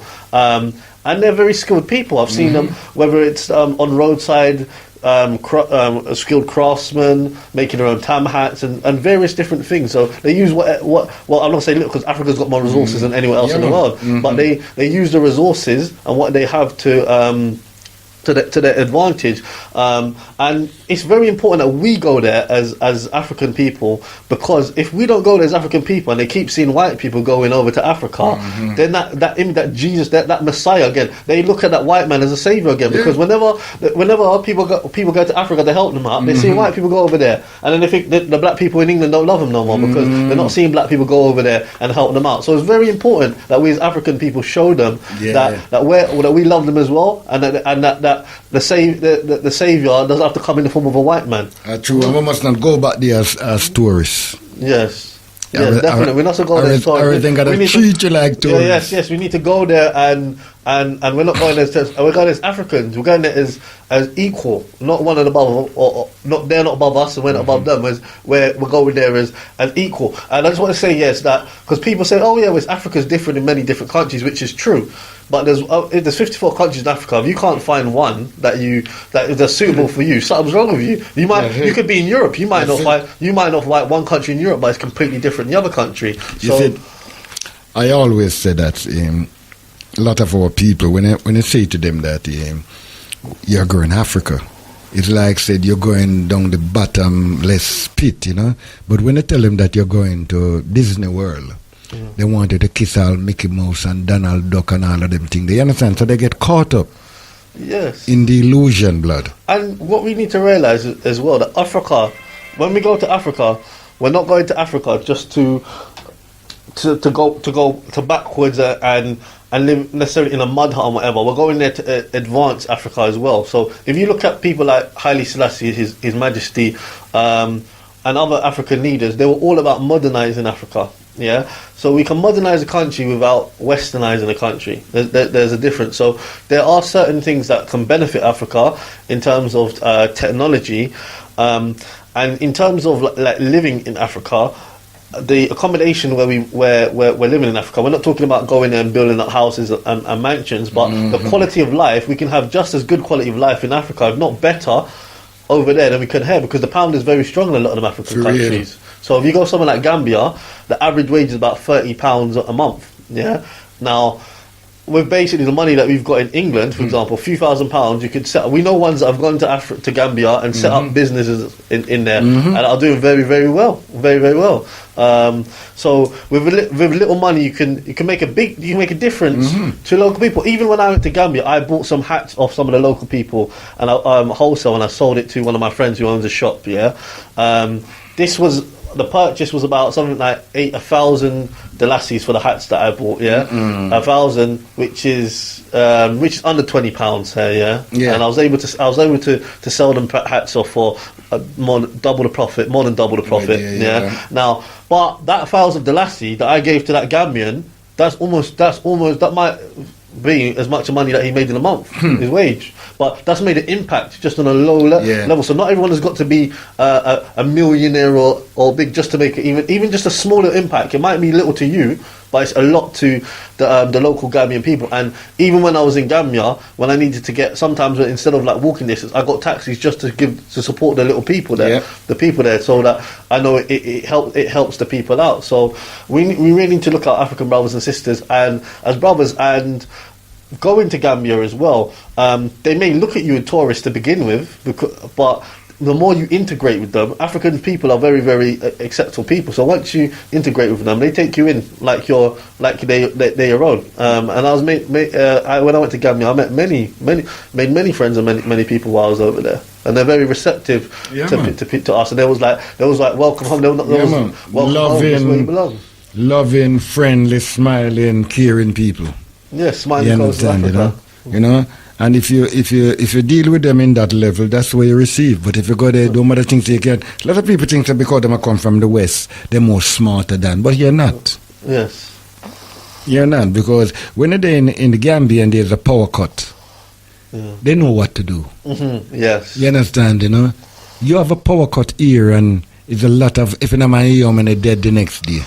Yes, and I had ones that I met when I went to Gambia that they might not have been educated to university. Mm-hmm. Educated to university don't mean you're smart anyway. But they might not have been educated so much in terms of education, but they could talk and reason just as good, if not better, than people in England. Aye. And their knowledge of things that they know, where I could see to a lot of young people my age, they didn't know them things there. I didn't know how to do that, on their skill set is completely different. No, it's a serious thing, because even when I go even Jamaica, and you see a little 10-year-old boy, or even a 10-year-old girl, you know, they're more advanced in what they're doing than them over here. Yeah. You understand, you know? And that's why we have to take our children from here to show them. You understand? Because a lot of them is really buffanned in this country. Yeah, I think that's why it's important what groups head up like the Manhood Academy, what they do, and I know they take groups of Georgian to Gambia on their Right to Passage program, which is important so they can experience some time here in the Gambia. So there's groups like Manhood Academy and other organisations that take people over to Africa so they can experience what it's like on the continent. But particularly Manhood Academy I've highlighted because they're taking the young children there, and it's important that they learn from a young age, because rather than they pick it up later. So we want people to embrace it, because it can be later, could be too late, because if you have like kids now like 16, 15, and we see what's going on with a lot of knife crime and this and that going on, for example, the reality is, like, if they get caught up in the wrong on the wrong path, they might not be around till later. So it's important that we make the impact from a young age rather than wait until they're 25, 30. I was speaking to someone the other day, one of my friends, he was telling me, you know what, he never heard about Marcus Garvey until he was 28. And we need to make sure that level there gets to where people, when they hear about Marcus Garvey from when they're 8 or even younger. So you can't wait until they're older to then all of a sudden turn red, gold and green, or black, green and red. Like, it needs to red, green and black. It needs to really be embedded, this Pan-Africanism from them when they're at a young age, rather than, for example, when they have to wait until they get to be grown-up adults.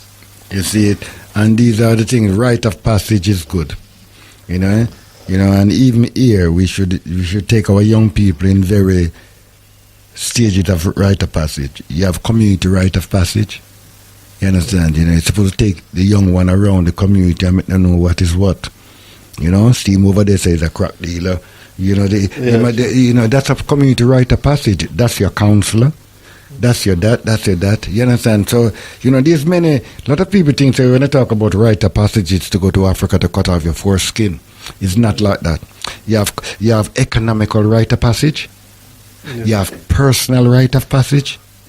These are all different rite of passage where you're supposed to take your young one them through, You don't see it. But you see, these people, they're not into it, because they have a thing now, you see, from the school to prison, from school to prison pipeline. You understand? Because if they make more to keep our youth them in chaos than to get them, because crime pay. Yeah. You know, so it's we have to see that our youth them is going into a chaotic way and find a solution, because they will never find a solution for us. Yeah, and we know they want to keep us down to uphold the system, white supremacy. So they don't want black people to be empowered, and that's why in England, it's my policy. Black people were never going to be at the top in England, and it's not a country in that respect. This is a white man's country. They're the majority of the population, and it's not. And the way that things are and how the system's built up, it's not built up for black people to thrive. The whole thing about it in Ras, you know, we're still on the plantation. Doing with different, you're on a wages. Yes. You know, see it, and they can't. It's illegal to flag you. We're now become the richest slaves that you have understand? existed. Yeah, it's illegal to flag you, but it doesn't mean they can't flag you around the corner. Yeah. You can't change nothing. You can't gather a group of people of your likeness to go to India thing. You know, gossa. You have to create your own thing, and even when you create your own thing, then destroy it. Look what these people have done to the Black Panther. That's set up to help their people, and them turned it into a kind of terrorism. And who was doing the terrorizing? The American government upon black people. Look what they do with Wall Street. So this is what I'm saying, you know.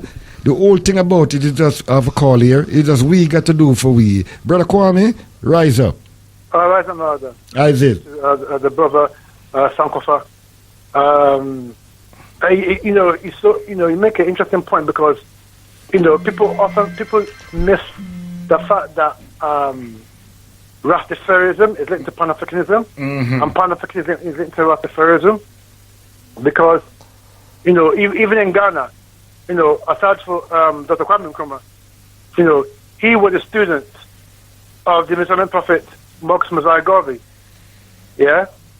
And, the essence of Rastafarism, of doing for self, not relying on others to do for you, yeah, and to become self-sufficient and self-reliant. That was one of the things that Asar Jafar learned from, Marcus Mosiah Garvey. In fact, when Asar Jafar was asked, because let's not forget, Asar Jafar didn't know anything about Pan-Africanism and that kind of thing until he left Ghana. You understand? Can you hear me okay? Yeah, man. Yes. Yeah. So when Kwame Nkrumah left Ghana to go to America, right, he had no inclination of what Pan-Africanism was about and that ideology. But when, he went to what is called the United States and saw the condition of our people, and then interacted with people like C.L.R. James, at that time Marcus Garvey had passed on. But of all the books that, Kwame Nkrumah said that he read while he was in, what is called the United States, he said the book that fired him up the most was The Philosophy and Opinions of Marcus Garvey. Okay? And which is why, Kwame Nkrumah used that teachings and tenets of Rasta, of Marcus Garvey, right, to help formulate one of the first African Congresses in Manchester in 1945, okay? And that led to him being called to Ghana in 1947 to join the United Gold Coast Convention, yeah? And then he broke away from that because the people who were in that United Gold Coast Convention were bourgeoisie Negroes who didn't want to have independence now, right? But Sargent wanted it now. So when the Sargent formed the CPP, the Convention People's Party, in Salt Pond in 1949, yeah, he used the tenets of Rasta, he used the tenets of Marcus Garvey to actually formulate the first manifesto of a political party in Africa, let alone Ghana, right? So that platform on which Osagyefo stood for in 1951 elections, that's when he became the leader of government business, right? Was based on a Rasta agenda, was based on a Pan-African agenda, was based on the teachings and philosophies of Marcus Mosiah Garvey. Without that, you wouldn't have had Kwame Nkrumah of Ghana. You wouldn't have also had the Organization of African Unity, and you wouldn't have had the Pan-African struggle, because Rasta and the ideology of Rasta, in terms of liberation ideology, it was essential in the whole Pan-African movement on the 60s. And even in Zimbabwe, it is often said that the Rasta ideology and also the principle of Rasta helped the independence struggle in Zimbabwe. And even let's go further. We have when we talk about the dreadlocks and that kind of thing. Yeah, the brother was right. Because locks is nothing new. Because even the spiritual head of the Asante Nation, Sankofa, it was him who conjured up the golden stool from the ancestors. Yeah, to unite the Asante people. Yeah, he was even a Rasta. Right. If you go to Kumasi, right, there's a circle. There's a circle that is opposite the hospital that Kwame Nkrumah built called CAF, Confanote Teaching Hospital. The statue of Confanote there is of him, conjuring up the golden stool as a Rasta man. Yeah, and that is even early 1600s. So it shows you that the Rasta and the Pan-African thing is something that's in us already. That spirit of Rasta, that spirit of can do, that spirit of self-reliance is something that was in us already. You understand? So it's natural. It's very natural that an African is a Rasta. Imbibed in African spirituality, because that is who we are. So the ideology of Rasta is not a foreign ideology, and because Africans today on the motherland have been so coerced and confused with Islam and Christianity, they don't understand what the true essence of Rasta is and how it links in. Because Brother Kwame, we now look on Rasta from the roots, we look on it from the branch. Exactly. And that's why some of them, rise up to the text sender, as him when say that those in the motherland we even kill you for Jesus. And do it in the Caribbean too, then kill you for all of these religious thing them. Yeah. And these are the things in where we know what we're up against. If we don't know what we're up against, then don't set out, my brethren. We have it amongst our family too. You go and tell some of your family member about your African movements, and I'm telling you, it's like you're going at the bottomless pit. But you're there in the Caribbean and telling say you go to Europe and see how they even keep party for your blood. That's brainwashing. Black people is addicted. Many black people is addicted to whiteness. That's why they suffer from this thing, whiteitis, a kind of colonial flu blood. Yeah, of course. Even within my own family, particularly my extended family, a lot of them are deep into this Christian. Yeah. Right. British standard. Yeah. Like British standard, they higher than what? Yeah. And when I talk to my family about certain things, right, they think I'm a freak. Yeah. Different because they don't understand their own culture, their own African spirituality. But you can't, right? in a way, Brother Kwame, you can't blame them. Because if their minister and their leaders is sending them children here for education, and when them have bad health, them a fly out here because them don't invest in their country blood. And this is what I'm saying that all of these look on the money where Ghana president want give to the Notre Dame in fire, and look where you understand. I tell you, then should I take him outside and give him a public flag in here, and they would do different. And the truth, me I tell you. Because right now, and we are beat around the bush. Ghana is one of the most whitest country in Africa. Yeah, it's true. The truth, I can't see it. I live there, so I know. They want to go there and see it? See it, blood. And that's the biggest problem. When you have certain things like the Akam principle, them. Every city in Ghana, you should have seen them. You should have seen these things, them, as a mark of respect to where you are. But them rather put up a white Jesus, and they will suffer. No, but see, even there's something in it, right? There's something, is a Freemason, right? But how can you reconcile Freemasonry with Asante culture, right? And yet, this Sunday coming, you are celebrating the people of Akwetide, which is based on the sun god Awuku, which is why Asantes revere the sun, and this is why Asantes revere the sun god Awuku, and this is why the Asantes have Akwetide on a Sunday for every 40 days on a Sunday. So how can you Asante in it? knowing that you are a stool to the golden stool. How can you they say you're a Christian and then you're a Freemason as well? You don't add up. And this is the confusion, right? That this lack of not understanding our African spirituality or even playing with our spirituality.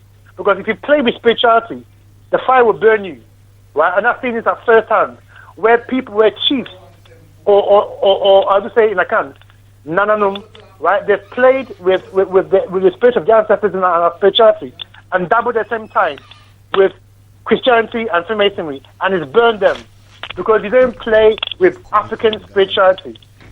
When you practice African spirituality, it is very, very deep spiritual and cultural vibrations. So when you go out of that realm, particularly the realm of the ancestors who are watching and guiding over you, right, and you go and dabble in the alien culture, the ancestors can come and bite you, have an uncanny way of coming to bite you. And this is the reason why, you know, a lot of the chiefs in Ghana are suffering, because they are trying to double African spirituality with Christianity. And you don't... Brother Kwame, I have Brother Quaker on the line calling from the Garvey town in Gambia, you know, so I want rise up Prophet Quaker. Yes, Otep, and greet in the name of the creating force at the University of Nifty and being that which greater than ourselves as many names. Olodumare Nkulukulum, Kwame Blafo Ashe, Mungo, Amenra, Ja, Ashe, my virgin. Ashe. You know?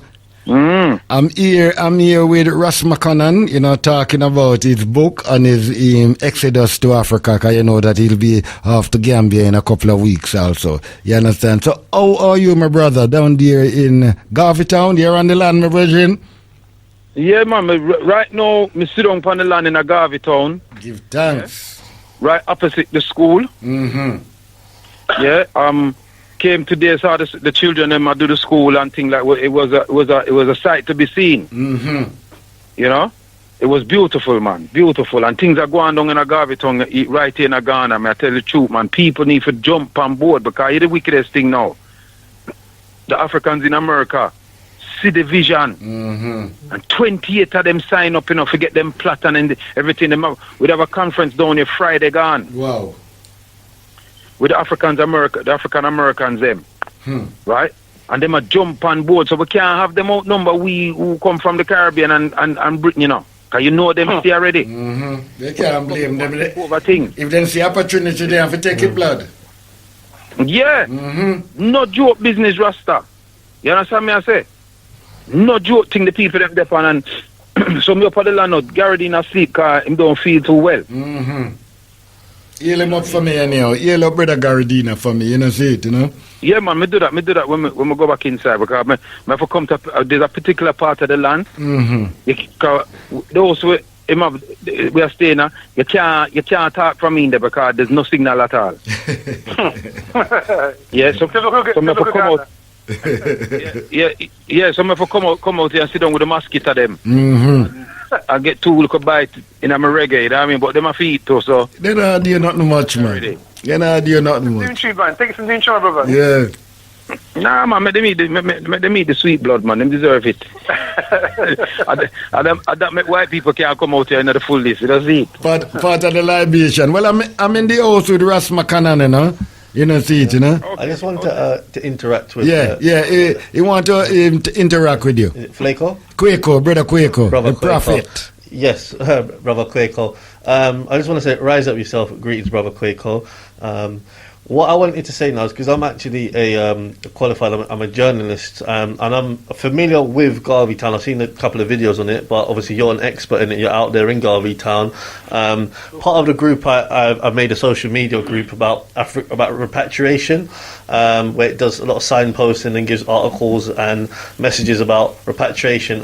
When I went to Gambia, I wrote a couple of articles on my experience, and I'm going to be writing other articles about other places in Africa, because we know in the portrayal of obviously Africa through the media, particularly the Western media, is very negative. So when we hear positive things like you're saying and good works are happening on Mama Africa, it's important that gets out in the media as well. So I would love to do a possible interview with you or an article and about what you're doing out there with Garvey Town, how people can get involved. And I said the article would be good, or even maybe later a video, so then I can then spread within my network and then push it out there.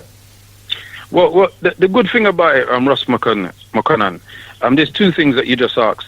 The first thing, there's no problem. We can do an interview with an article and you can put that online and things. But while I'm out here, I'm a photographer myself, so I'm taking a lot of shots.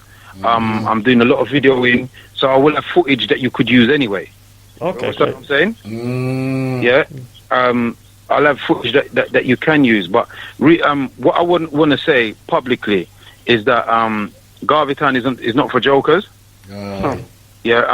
We've been promoting Garvey Town for the last 14 years in Britain. Yeah. And a lot of people come on board. They come. They're here. Some of them have visited, and they've chosen to go and build somewhere else and all the rest of it, because it's almost like they can't get into that community-orientated scene. They want their own thing, and it's not their fault. It's the white man has trained us to feel that we must have just for ourselves, And, some of us have worked hard, and, we want to see a bit of enjoyment before we die, and so I get that. You want a personal plate. I'm thinking more of our children, and our descendants to come. We're only here for a time. So we have enjoyed the fruits of the labor of those that came before us, and now is our children time to enjoy the fruits of the labor from us. So we've got to leave them a legacy, and there's no legacy to be left in Britain again. Them they're done. Any opportunity we did have it gone. You understand? Let me tell you from now, Ghana. Look, I ain't been here in 13 years. And let me tell you, the changes that I've seen in Ghana. Listen, when we land at the airport, me couldn't believe the airport. Yeah, Terminal 3. I one of the most sophisticated airports me ever come to. Yeah, man. The only thing I don't really like is the picture taking and the fingerprinting business, but it's state of the art. Right? Where I'm staying in relation to where Garvey Town is. When I came 13 years ago, it would take me like 2.5, 3 hours to get here. It only takes an hour and 15 minutes, not even an hour. With a clear road. Motorway, because the road system just changed. Don't get me wrong, there are improvements that need to be made. Yeah? But, look, all I would say to people out there, yeah? Any dream that you have, of a business dream that you have, you can accomplish it here in Ghana. With the money that you've got there, if you come and invest in Garvey Town, you can accomplish it here. With less than half the money, it will cost you to accomplish it there. Yeah? And believe what I'm telling you. As you know, I'm Dr. Aboo. Yeah. I've been very quiet about Garvey Town over the years. True, and that's because I didn't visit for a while. And not because I didn't want to, because at the time I couldn't afford to. It would be cheaper to send the money to get to do something more than me pay the fare to come in. Because paying the fare is spending money, it's everything all in one. You understand me? Yes. Yeah? Right? But I'm telling you now, now is the time to jump on getting involved in Garvey Town. Because I'm telling people this now, right? When the time comes that you decide you ain't gonna be able to pay for it. And this is what I'm trying to say to people. It's proper things going on down here now. You understand what I'm saying to you? Right? And the African Americans, they've jumped on it like that. Boom. The one time they come and meet Garvey, boom, boom, boom. The man them sign up their thing. They got their background checks. They've brought their background checks. The whole coach loaded them coming up here on the 4th of next month. There was a conference Friday gone. We went to the conference and all the rest of them met the people them. You know what I mean? They're serious. They're not, because we got a lot of armchair Pan-Africanists. That's what I call them. Armchair Pan-Africanists who just like to tour Africa, but they're not interested in investing in Africa. And then that's true, man. Very true. And then you got those that they will come and then they want to do their own little thing. You know what I mean? We've got to be part of a community. That's who we are as a people. And when I saw the children in the school today, it moved me, man. It moved me. I'm telling you. Listen, what people think that when they come to Africa, anything that you want in the West, you can get it here. Yeah, anything, materialistically. Yeah, man. Right? Them are one of the biggest Marlem in Africa, in a Malam Junction there. Yeah. Yeah, I've seen. And you got everything where you want down there. Yeah. You can listen. I can use my debit card here and draw money out of my account. Yeah. Yep. Or I don't have to draw. I can use it to pay a bill. Yes. Yep, that's right. Yeah. You understand me? Anything me want. You know, say the bag we come with 2 suitcases, with 3 cases, 2 suitcases and luggage case. And most of the things in there was for gift to Garrity now. Mm-hmm. Me have to carry anything I don't need to. But anything I want there. Yes. You see me, David? So how serious are we about building a future? I think that most people are looking at themselves, looking at, can they get this? Can they live a certain life and things like that? But yeah, you got to look at that too. But you got to look at your children. Yeah. Mm-hmm. What legacy are we leaving for our children? What, in Britain? Where them know, aren't we? Nothing there, man. Where the average price, especially where I live now, which is in London, the average price for property is 300,000. That you're going to suffice your children to pay that money for how much years, and then after that, them no one knows. Nah, man, forget that, man. Forget that. The reason why we ended up back in Britain wasn't to go back to the Caribbean. It was to go forward to Africa.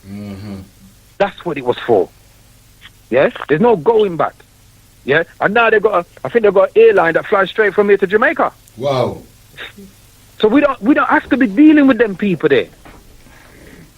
You understand what I'm saying to you? Wow. Yeah. So you see it, and from your drop in Ghana from Jamaica, you can head to Nigeria from there. Anywhere you wanna go. Anywhere you wanna go. Anywhere you wanna go.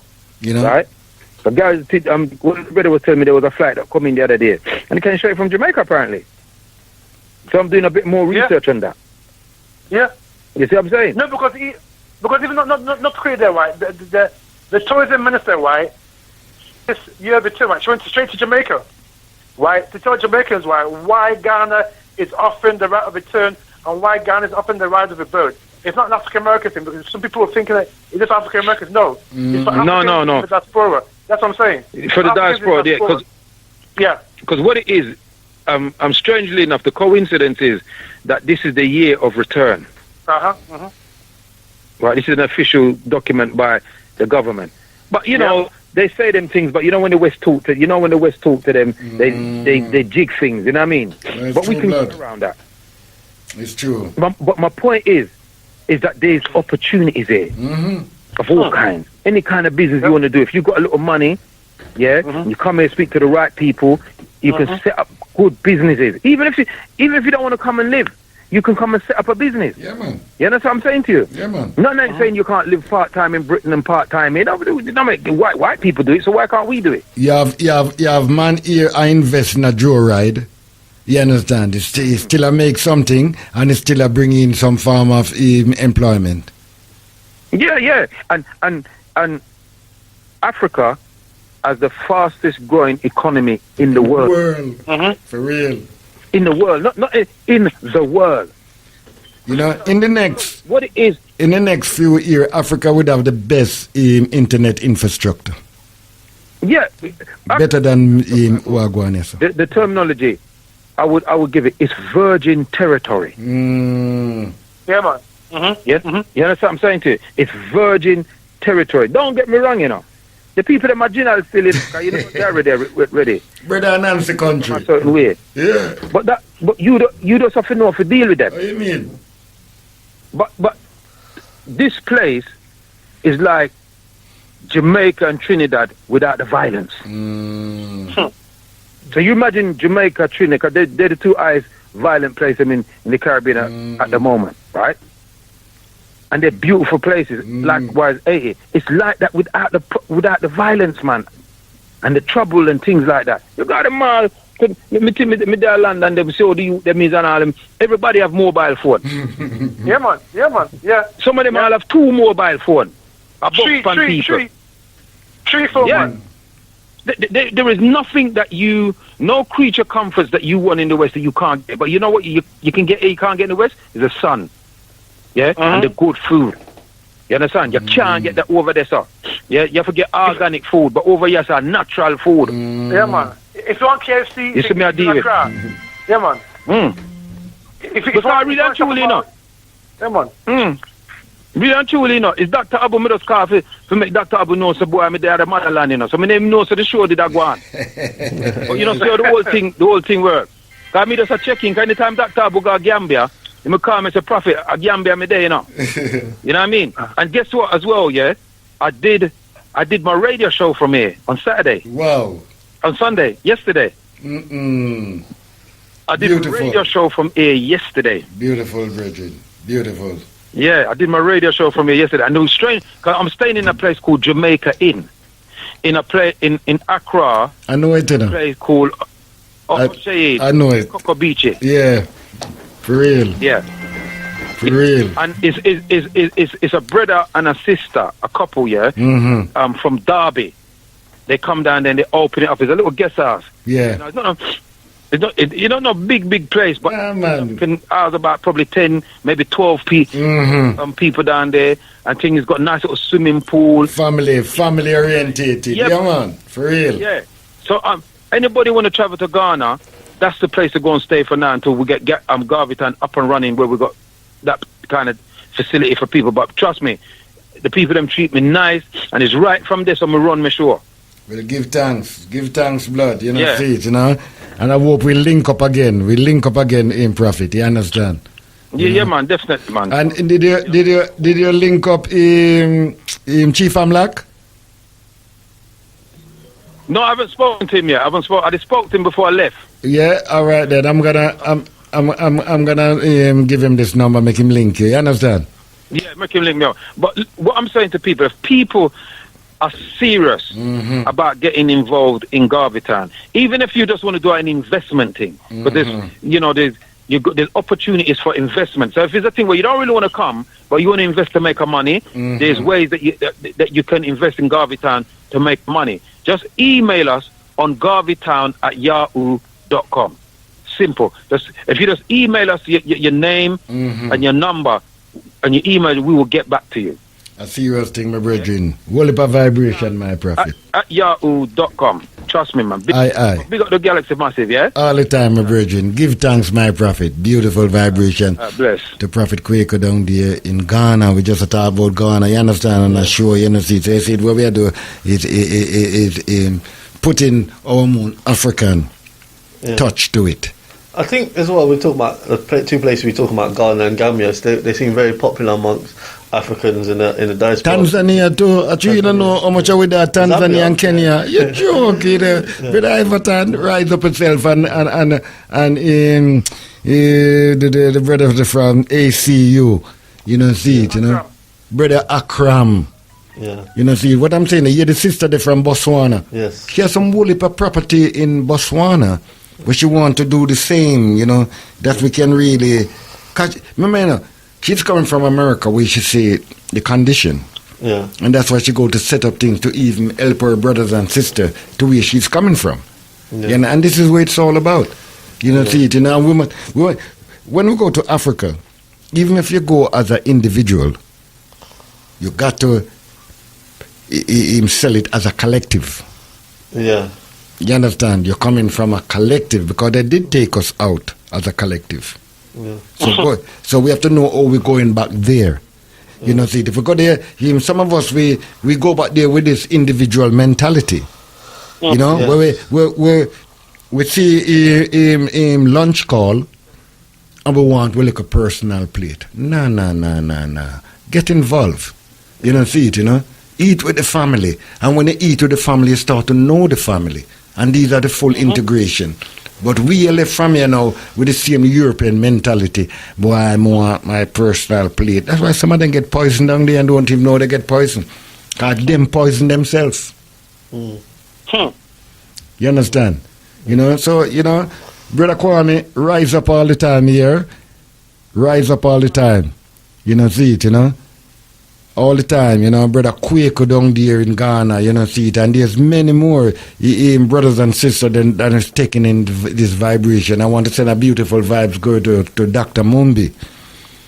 Rise up, you know, a sister that is champion in the African cause. and the social media rise up to you, Ras Makonnen, yes. Yes, I just wanted to say, again, what's been highlighted about going to Africa, because yes, we're taken out as a collective and going back as a collective, and what you were talking about Garvey Town as a community, and myself, I've started a social media group, Africa Repatriation Group UK, so people who are interested in repatriating to Africa, and I spoke I did a presentation on Saturday about repatriating to Africa, and this point was stressed by myself and by the other guest who was speaking as well, that it's crucial that when we go as a collective, or if we are going as individual, but there's contacts already out there, and I think particularly for those of us who've come from a Caribbean background, so like I've got Caribbean through my mum's family, on mum's side, and African from my dad's family, but I was more raised on my mum's side, so I want to say more from speaking from a Caribbean heritage now. We don't have the kind of connections, or we weren't born with the connections like someone from Africa is, because they would already have maybe parents or uncle or auntie who's already got a place in Ghana or in Tanzania or in Ethiopia.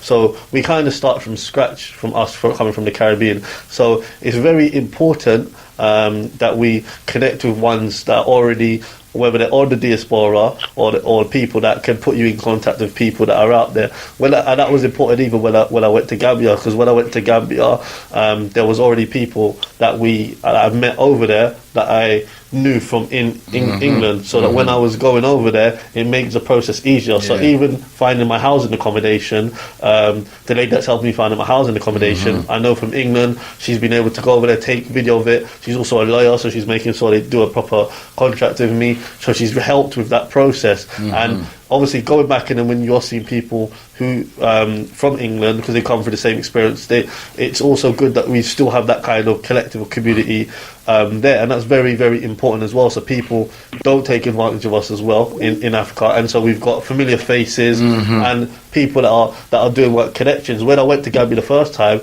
there was also other ones that we linked to, that new people, the new Gambians. And then when we went there, it wasn't so much as if we were tourists, but it wasn't so much as if we were tourists, because we were blending in with the local people that were already from there. And when the native people see you with the everyday people as well, that's a different way they look at you, because you're with the day-to-day people. For real. And I want to take this time up to rise up Sister Angie, AGA Global Ambassador. She doing some mighty integration work, health, education, and all of those things. You see, there's a big bus heading towards, and this bus is a medical bus.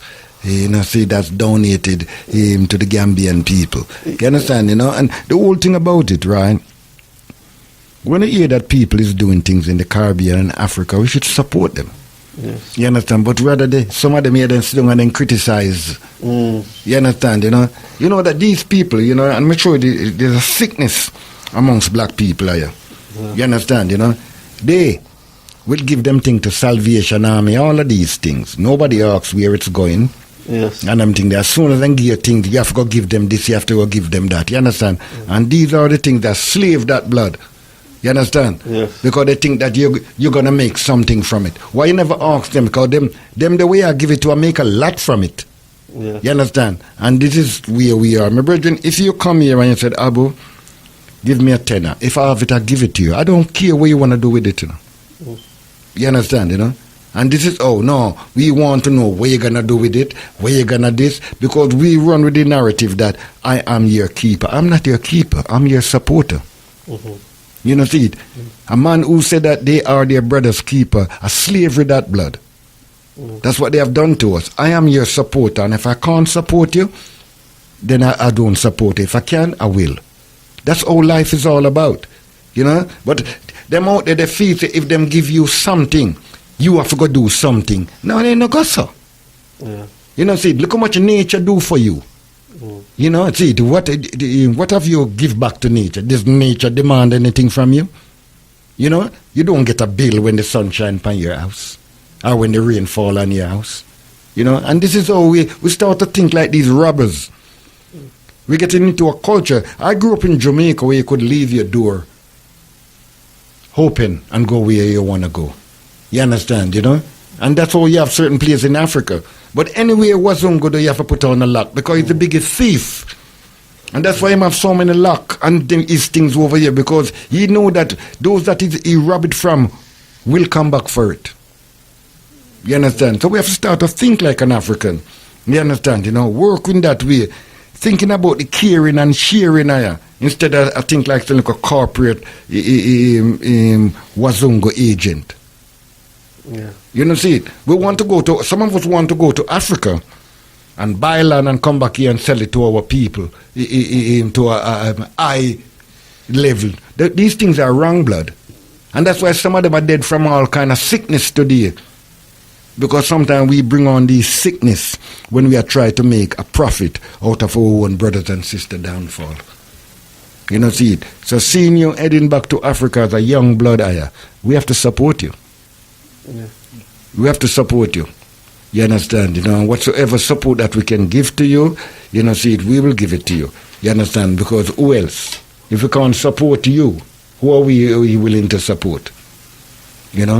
So, Ras Makonnen, any last word to the listeners? I will have you black before you go away. Black, yeah. Yes. I will have you black. You understand, Yes, definitely. Go on, my brother. So, just my closing words. I'd like to rise up Dr. Aboo for having me on the show, and also rise up my brethren Kush Genesis, who had me on this show yesterday, from Luton. And Empress Noah, who had me on the show, and I'm Kabbalah coming on next. I was on their show a couple of weeks ago, so hello our Kabbalah revivalist movement as well. And hello anyone who's bought a copy of my book, The Rise of Rastafari. And I would like to invite, if you haven't bought a copy of the book, The Rise of Rastafari, by myself, Makonnen Sankofa, to purchase a copy.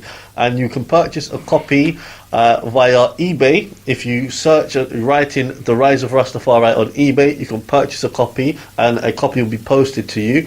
If you would like to see me and purchase a copy, you can see me.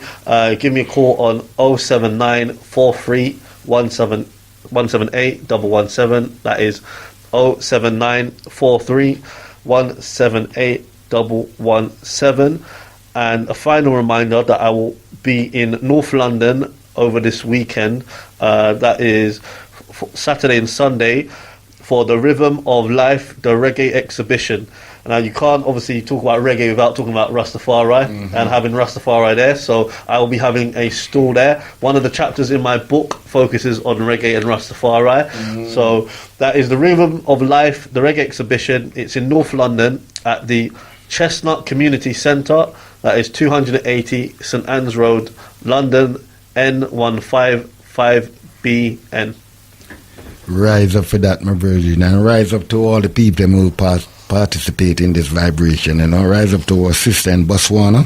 We've definitely got to get that book off to you understand, and rise up to the Prophet Quaker, Brother Kwame, and to all the brethren, and the text sender, rise up text sender, see it, rise up all the time, a beautiful vibration family. And once again, rise up Ras Makonnen to share this space with us, This is Galaxy, the only de-brainwashing station. None but ourselves can heal our kind. That's why we say voodoo all the time.